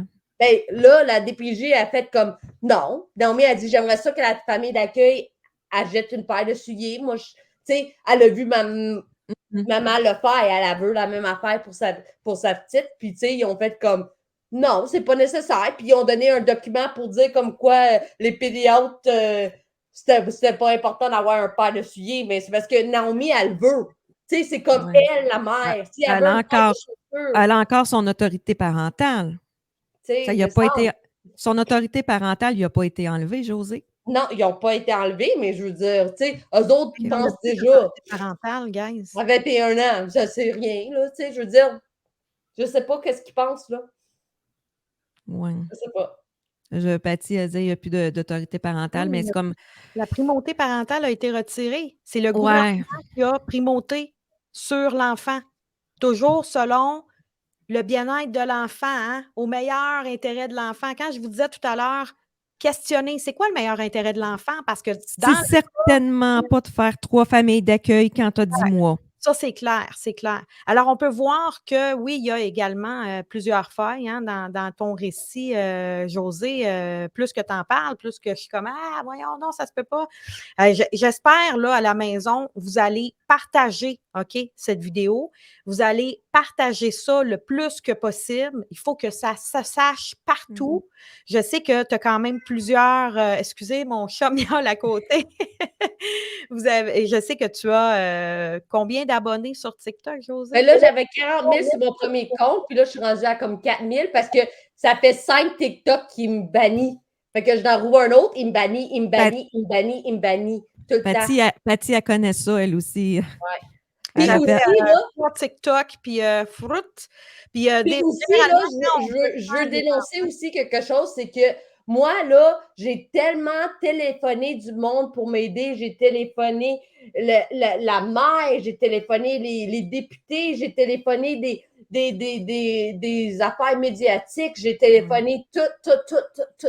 Puis tout le monde se met la tête dans le sable, puis personne ne veut en parler. On est tellement impuissants comme parents quand on vit ça. Hein? Éric me racontait la même chose. La grand-maman de la petite Alice me racontait la même chose.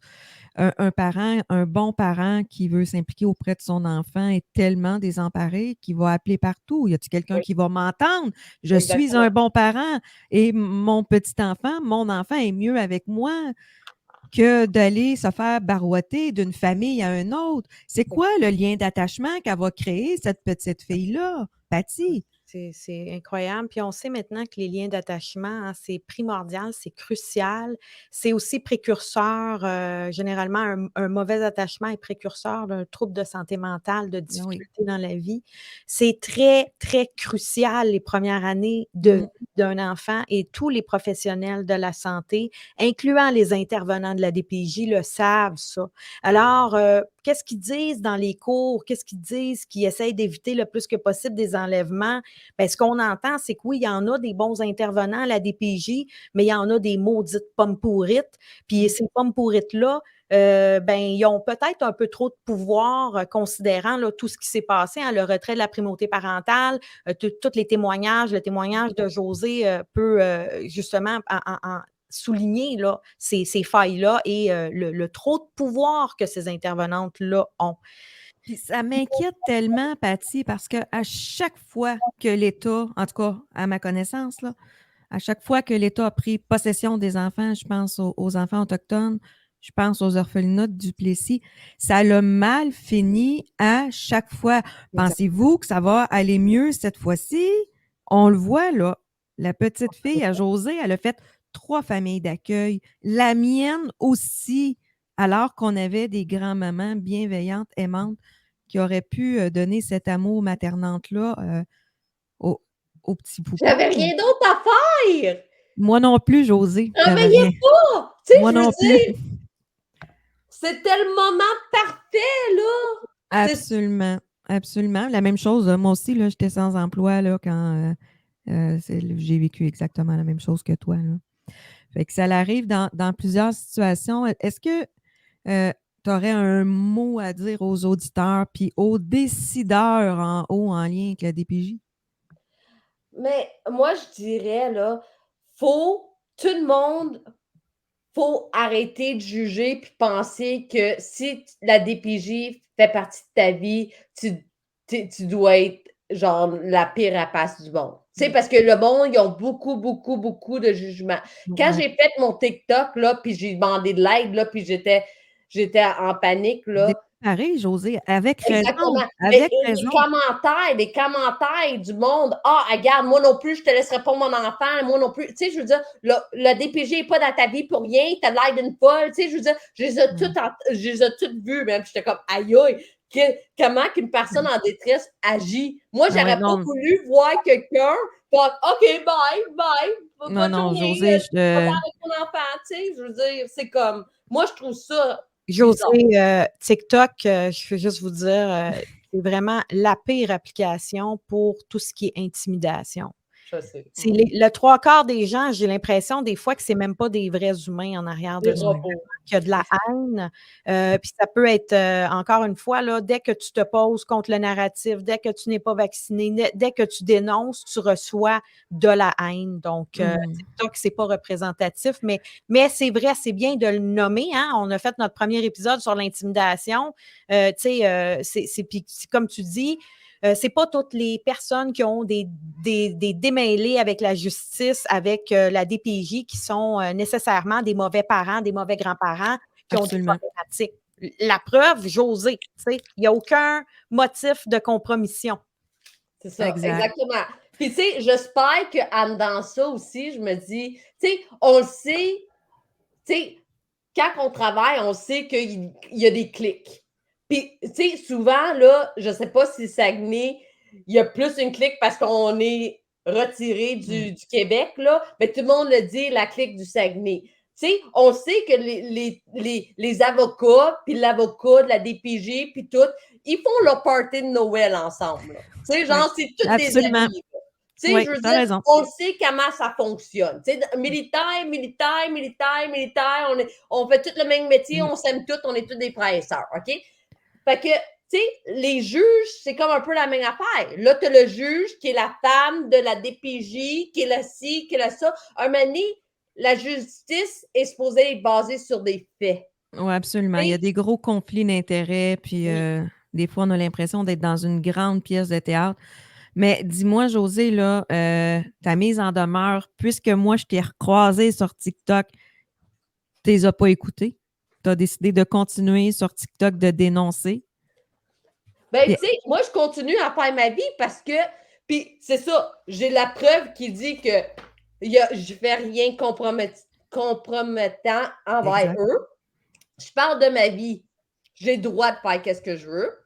Moi, quand que je me suis fait mettre dehors de l'armée, mon psychologue me dit, parce que moi, j'ai dit que TikTok, c'était comme mon journal intime. Ouais. Fait que j'ai un papier du psychologue qui dit, oui, si ça te fait du bien, puis ça t'aide à évacuer, puis parler de tes émotions, puis tout ça, vas-y fort. Fait que moi, là, c'est prescrit par un médecin de faire des TikTok, de parler, d'évacuer mes émotions, de n'en parler. Si le monde, il veut m'écouter, écoute-moi. Puis s'il veut pas, ben, on sait tout swipe up, là. Tu sais, je veux dire, la DPJ, ils checkent toutes mes TikTok, là. Tu sais, je veux dire, à quelque part, c'est eux autres qui font, genre... Une obsession. Une obsession envers moi. Ils ont même, quand j'étais au juge, là, je vous niaise pas, là. Moi, le matin, j'ai fait « Ah, bonjour, je suis au palais de justice, blablabla, parce que je parle de ma vie. » Ils ont montré mon TikTok au juge.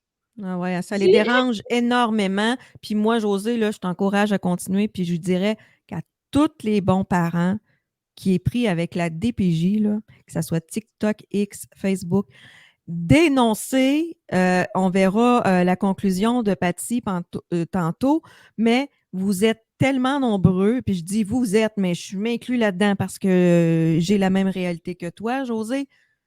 Il faut dénoncer pour que ces situations arrêtent là parce que, attention, ce n'est pas les parents, ce n'est pas les grands-parents qui font de la négligence actuellement, c'est l'institution. En faisant passer des bébés, des poupons de 3 à 4 familles d'accueil, dans une famille d'accueil en plus, José, que tu dis qu'il y a eu un signalement, je m'excuse, mais là, dans ces situations-là, c'est les institutions qui créent les blessures psychologiques à nos bébés. C'est épouvantable. Oui. Fait que voilà. Pour terminer, José, où est-ce qu'on peut te suivre? Est-ce que tu as d'autres. Est-ce que tu as encore un TikTok, j'imagine? Oui, mon TikTok, c'est José Belleville 2, je crois. OK. José Belleville 2. Je marque mon vrai nom, tu sais. Le monde dit toujours, c'est de même que je suis. Fait que José Belleville 2, tu peux suivre.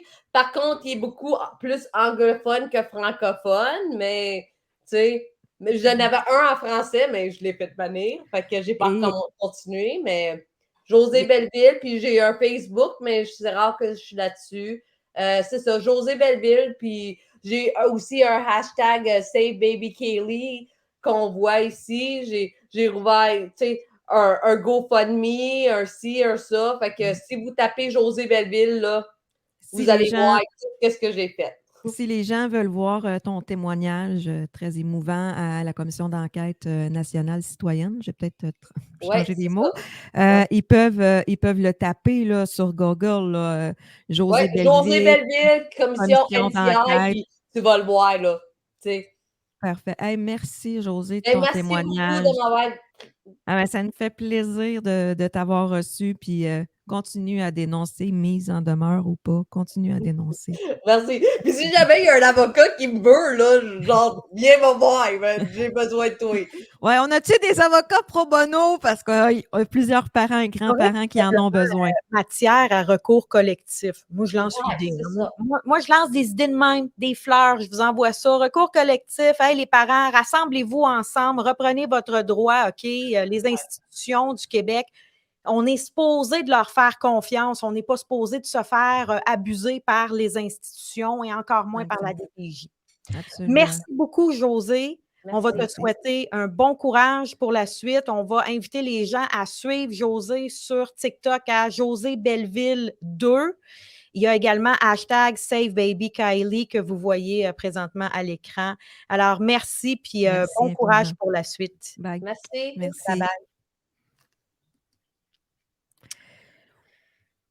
Ouf!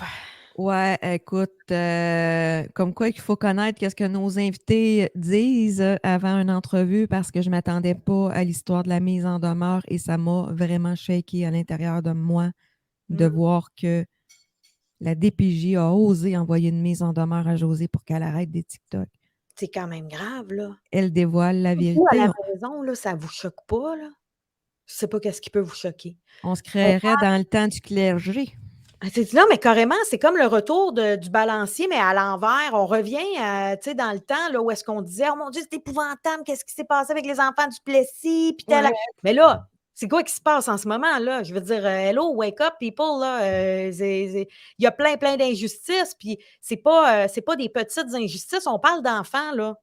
C'est grave, c'est excessivement grave. Comme je te disais, là, Patty, j'en vois plein sur TikTok.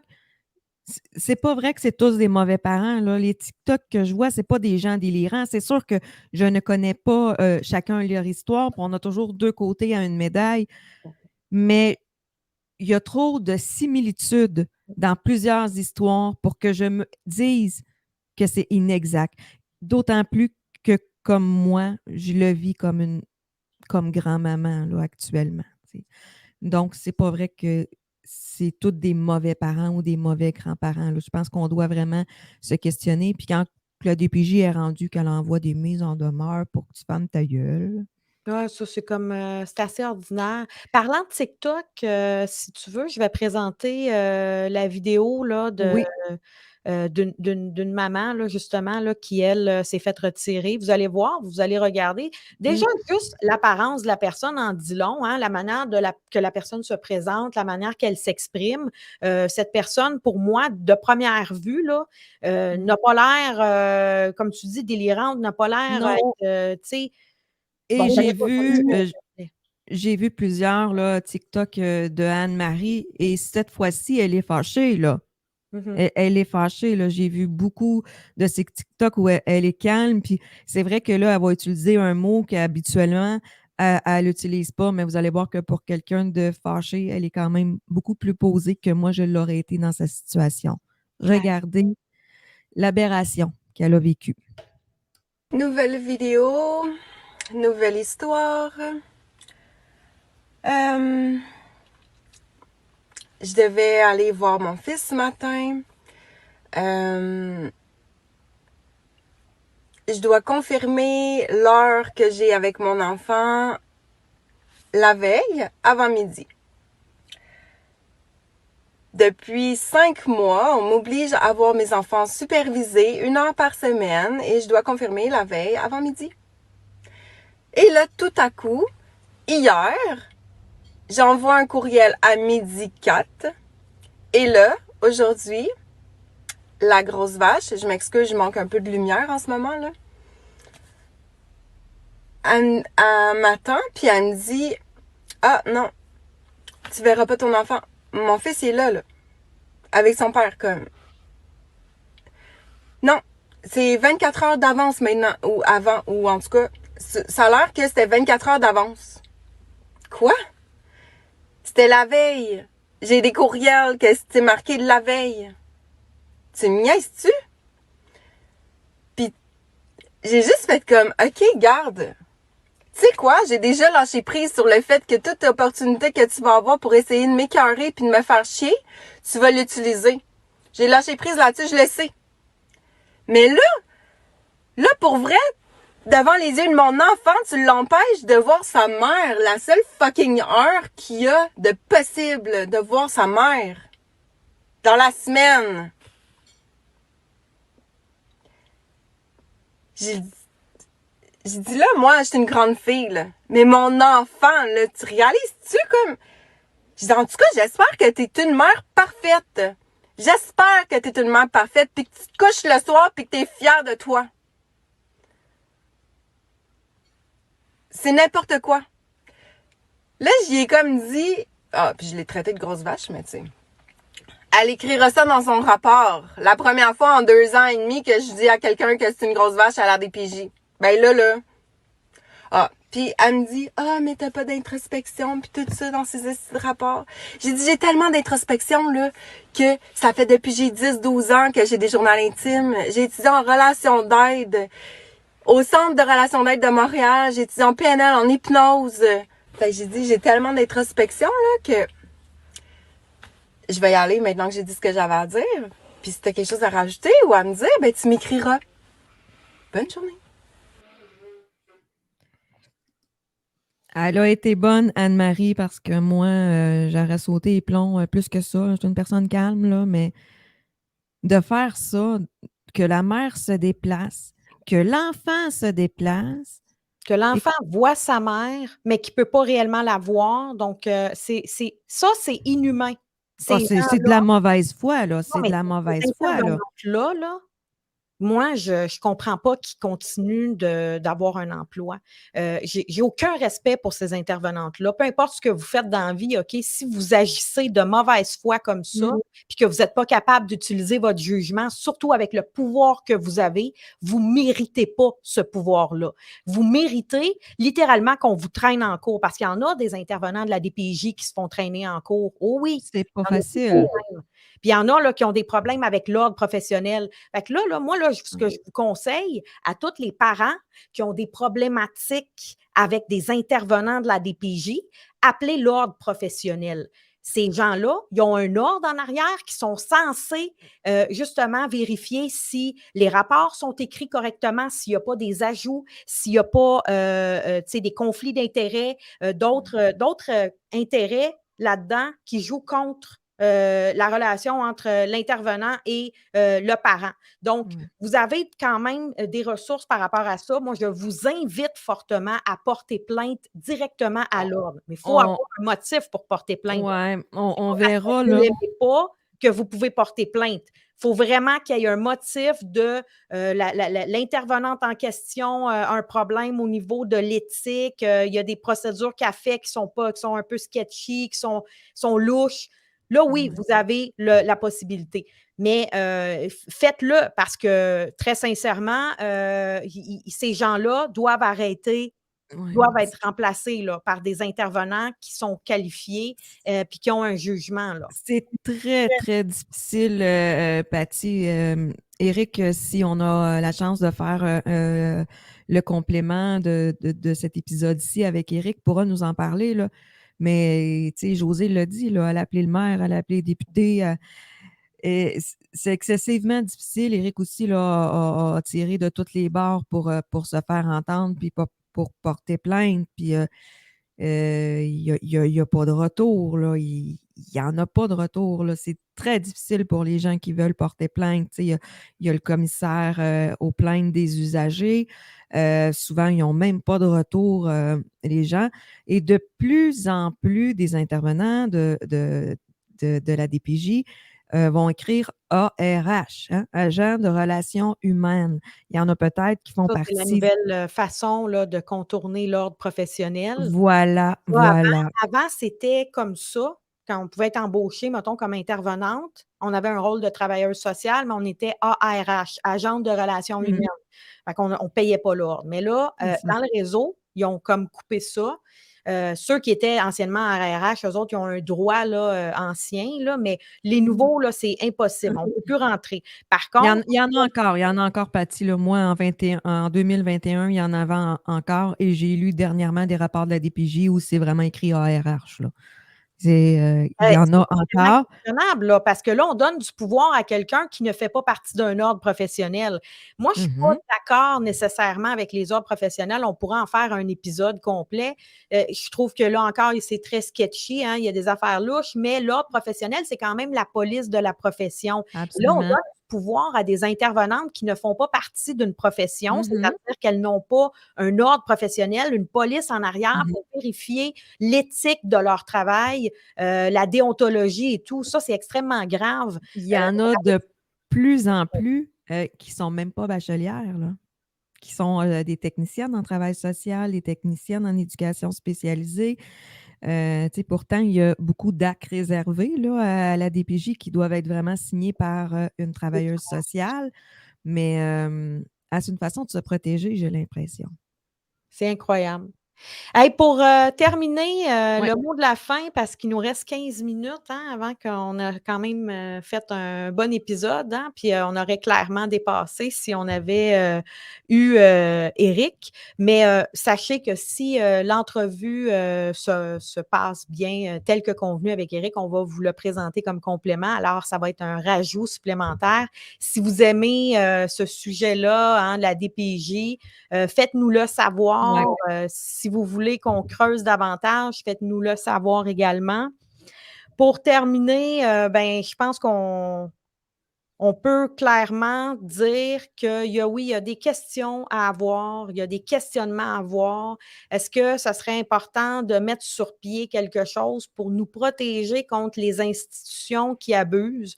Parce qu'on aura beau dire, oui, tu sais, telle affaire, OK, pour la protection des enfants, mais au final, des abus, il y en a toujours eu dans l'histoire de la DPJ depuis qu'elle existe. Alors, l'important là-dedans, c'est d'assurer qu'à un certain moment donné, ça arrête, puis qu'il y a de l'aide pour ces familles-là.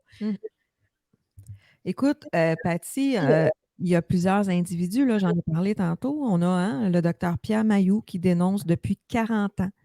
On a eu la juge André Ruffo qui a dénoncé également, qui prônait énormément les familles de proximité, les communautés et l'entraide en amont, puis le soutien, puis l'assistance de la DPJ sans enlever les enfants. On a Maître Valérie Assouline qui est sur Facebook, qui dénonce énormément de situations à laquelle elle est confrontée. Il y a Maître Viviane Nguyen aussi qui est sur TikTok et Instagram, tu me disais, qui a aussi eu des problématiques avec le barreau parce qu'elle dénonce des aberrations et des injustices qu'elle voit là, au niveau de la DPJ. Puis n'oubliez pas que malgré qu'il y a beaucoup, beaucoup d'erreurs et beaucoup de failles dans le système de la DPJ, mais il n'y a pas personne qui est imputable. Personne est imputable. Puis on se bat contre Goliath. Il faut oui. comprendre ça. Là, nous, on est un citoyen normal. Là, les gens là, qu'on a discuté, là, Josée, par exemple, qui avait perdu son emploi, pas d'argent, qu'est-ce qu'elle fait? Comment qu'elle se paye un avocat? Ensuite de ça, même des fois, il y a même l'avocat de l'aide juridique, premièrement, il faut rentrer dans une catégorie très spécifique pour avoir droit à l'avocat de l'aide juridique. OK, c'est vraiment pas tout le monde. Même si vous êtes pauvre, des fois, vous n'y avez pas droit. Absolument. Là, vous n'avez pas d'argent. Vous ne pouvez pas vous défendre, vous ne connaissez pas les lois. Le système, il n'est pas bâti de manière à ce qu'on puisse se battre contre la DPJ puis les failles de la DPJ. Ça n'a pas de sens, Patty, qu'on n'attribue pas gratuitement à chaque parent qui est aux prises avec la DPJ un avocat, parce qu'on va appauvrir les parents, puis après, on va vivre la même situation. On se rappelle les 2 femmes itinérantes que j'ai rencontrées en stage, qu'on a complètement appauvries. qui sont dans la rue aujourd'hui, ils n'ont jamais récupéré leurs enfants, là. Non, c'est incroyable. Ça me fait vraiment beaucoup de peine. Ça m'attriste, en fait, de voir Oui. qu'il y a autant de familles qui subissent qu'est-ce que d'autres familles ont subi il y a, 10 générations ou je ne sais pas combien de générations en arrière, du Plessis, puis après, il y a eu aussi les enfants autochtones. Quand est-ce que ça va arrêter, tu sais? Puis quand est-ce que, on va prendre, tu sais, nos forces communes, c'est-à-dire, je pense qu'il serait temps, là, de répertorier toutes les familles à travers le Québec, Oui. même les pauvres, autant que, les familles, peut-être, qui n'ont pas trop compris qu'est-ce qui s'est passé, qui se sont fait enlever leurs enfants, puis qui n'avaient pas réellement de motif de compromission. Ben, Non. qu'on unisse nos forces ensemble et qu'on essaye de faire quelque chose pour se battre contre Goliath. Encore une fois, je répète, puis je vais réitérer ceci, on n'est pas en train de dire que la DPJ n'a pas sa raison d'être, OK? On est en train de dire qu'il faut investiguer. C'est pas tous les départements de DPJ qui sont équitables, équivalents, et ce n'est pas tous les intervenants qui sont qualifiés d'avoir autant de pouvoir. Tout à fait, absolument. Il y a de plus en plus de situations aberrantes. D'ailleurs, je vais me faire une petite pub. J'ai fait un enregistrement pour Radio Réveil qui va être présenté la semaine prochaine. Cet enregistrement-là a eu lieu avec Maître Myriam Bohémier et Maître Chantal Collard, ainsi qu'une autre ex-travailleuse sociale comme toi et moi, Patsy, Madame Jessica Victoria Dubuc. Madame Dubuc, contrairement à toi et moi, là, elle a travaillé plus de 10 ans avec la DPJ. Donc, elle aussi se questionne énormément là, sur les erreurs et les failles de la DPJ. Y aurait-il lieu, Patsy, moi, je n'ai pas l'âme d'un entrepreneur, mais y aurait-il lieu de créer un organisme, un organisme national pour soutenir tous ces parents-là, les bons parents qui sont aux prises avec la DPJ, puis à qui on crée des difficultés et qu'on crée des problèmes de santé mentale chez ces parents-là qui étaient sains avant que la DPJ rentre dans leur vie, là. Tout à fait. Mais en fait, d'abord, il faut comprendre que la DPJ, c'est seulement québécois, OK? Si vous sortez de la province, d'ailleurs, il y a une histoire qu'on n'a pas abordée aujourd'hui, mais il y a une famille qui a quitté, qui s'est sauvée, OK? Eux, ils ont vu la soupe chaude, puis c'était une famille aussi bienveillante, qui avait aucun problème. Mais eux autres, c'était une histoire ils faisaient l'éducation à la maison, puis l'école, quand vous faites l'éducation à la maison, vous devez être attaché à une école automatique. Il faut être inscrit, il faut que l'enfant soit inscrit dans une école. Puis c'est des parents qui voulaient, avec toute la bonne volonté, mais qui étaient peut-être un peu confus sur le processus et l'école s'est désistée. Puis là, l'enfant était comme pas inscrit, mais eux autres, ils faisaient l'école à la maison. Bref, les parents, ils ont été en cours, la DPJ s'en est mêlée. Écoutez, pour vrai, là, ils ont été obligés de quitter, puis ils ont quitté pour le Manitoba, puis ils sont super bien là-bas. Et très sincèrement, c'est le Québec le problème. La DPJ, c'est juste au Québec qu'ils font ça. Quand vous regardez dans d'autres provinces, là, oui, il y en a, là, l'équivalent de DPJ, mais ils ne vont pas nécessairement. Premièrement, il n'y a pas la primauté parentale qui a été retirée dans d'autres provinces, c'est juste au Québec. Puis en plus de ça, ben, l'histoire des enfants du Plessis, puis l'histoire des enfants autochtones, puis tout ça, c'est vraiment au Québec. C'est l'histoire de la DPJ qui est problématique, OK? On ne pourra pas tout déceler puis tout décortiquer, mais clairement qu'il y a une réflexion à avoir sur cette institution-là et aussi sur comment protéger les gens qui en sont victimes. Hein? Absolument. Oui. Donc, c'était notre épisode pour aujourd'hui. Un sujet encore très, très difficile. C'est très triste pour les parents et les grands-parents qui sont pris avec la DPJ. On aura peut-être le privilège de vous présenter l'entrevue d'Éric Grenier. Si elle se fait, elle sera présentée jeudi prochain à 19h. À la maison, vous voulez, hein? Suivez Rachel, on vous demande, c'est toujours diffusé sur Radio Complot, mais suivez Rachel aussi sur son YouTube parce que Rachel, elle vient d'ouvrir son YouTube, alors on va l'encourager. Éventuellement, peut-être qu'elle va vous planifier des podcasts solo, des lives. Il y a bien des projets dans l'air, alors Tranquillement, tranquillement. TikTok, YouTube, X, Rumble, Odyssey. OK. Ouais. Sur toutes les plateformes, en fait, là, sur toutes les plateformes, mais je ne les utilise pas tous encore, mais vous pouvez aller vous abonner sur toutes les plateformes. Toujours Rachel pense que, toujours assis ensemble. Jumelés ensemble. Pour mon téléphone. Donc, voilà, guys, à la maison. J'espère que vous avez apprécié l'épisode d'aujourd'hui. N'hésitez pas à faire vos commentaires s'il y a des choses là, que vous aimeriez qu'on investigue davantage, des sujets qui vous intéressent. Nous, rien tombe dans l'oreille d'une sourde. Donc, on va vous inviter à nous écouter, bien sûr, à tous les lundis à 19h. Et on va être en rediffusion également sur le YouTube de Rachel le samedi matin. Là, je ne suis pas sûre, entre 8h et 9h, on va voir. Alors, voilà. Sur ce, continuez d'être vous-même, continuez de vous questionner, continuez de remettre en question les systèmes, la société, les gouvernements. Et puis, on se dit à lundi prochain. À très bientôt. Bye! Au revoir.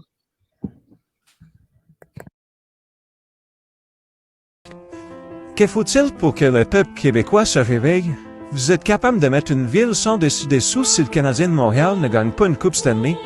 On enlève vos enfants sous des prétextes tout aussi bidons les uns que les autres. Rendu à l'intérieur, aucun parent ni aucun enfant ne ressort vivant ou pas à moitié fou. Parce que des parents ont besoin d'aide, on leur envoie la Gestapo pour prendre leur enfant sans aucune chance de les revoir. Les enfants sont remis aux parents maltraitants en cas de divorce car on veut continuer une lignée de pervers narcissiques. Voyons donc que vous pouvez vous lever chaque matin et pouvoir mettre en place des choses aussi horribles ici au Québec avec nos enfants.